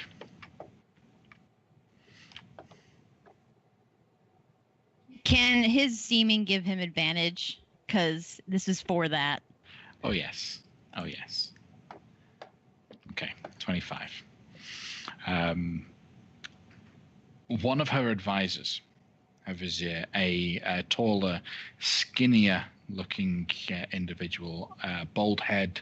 His skin is so tight on his face that you can see the bone structure underneath, but it's a little bit loose around his neck. Just a very stoic looking individual leans forward as if about to give her advice, and hand straight up. Yes, I would love to have a meal with you, Sir Argentifero. I'm just gonna kind of like elbow him a little bit, Sir Argentifero. Play cool, Dan. Jesus. Can I get a perception or an insight check on that guy and his reaction to being stonewalled? Yes, insight check.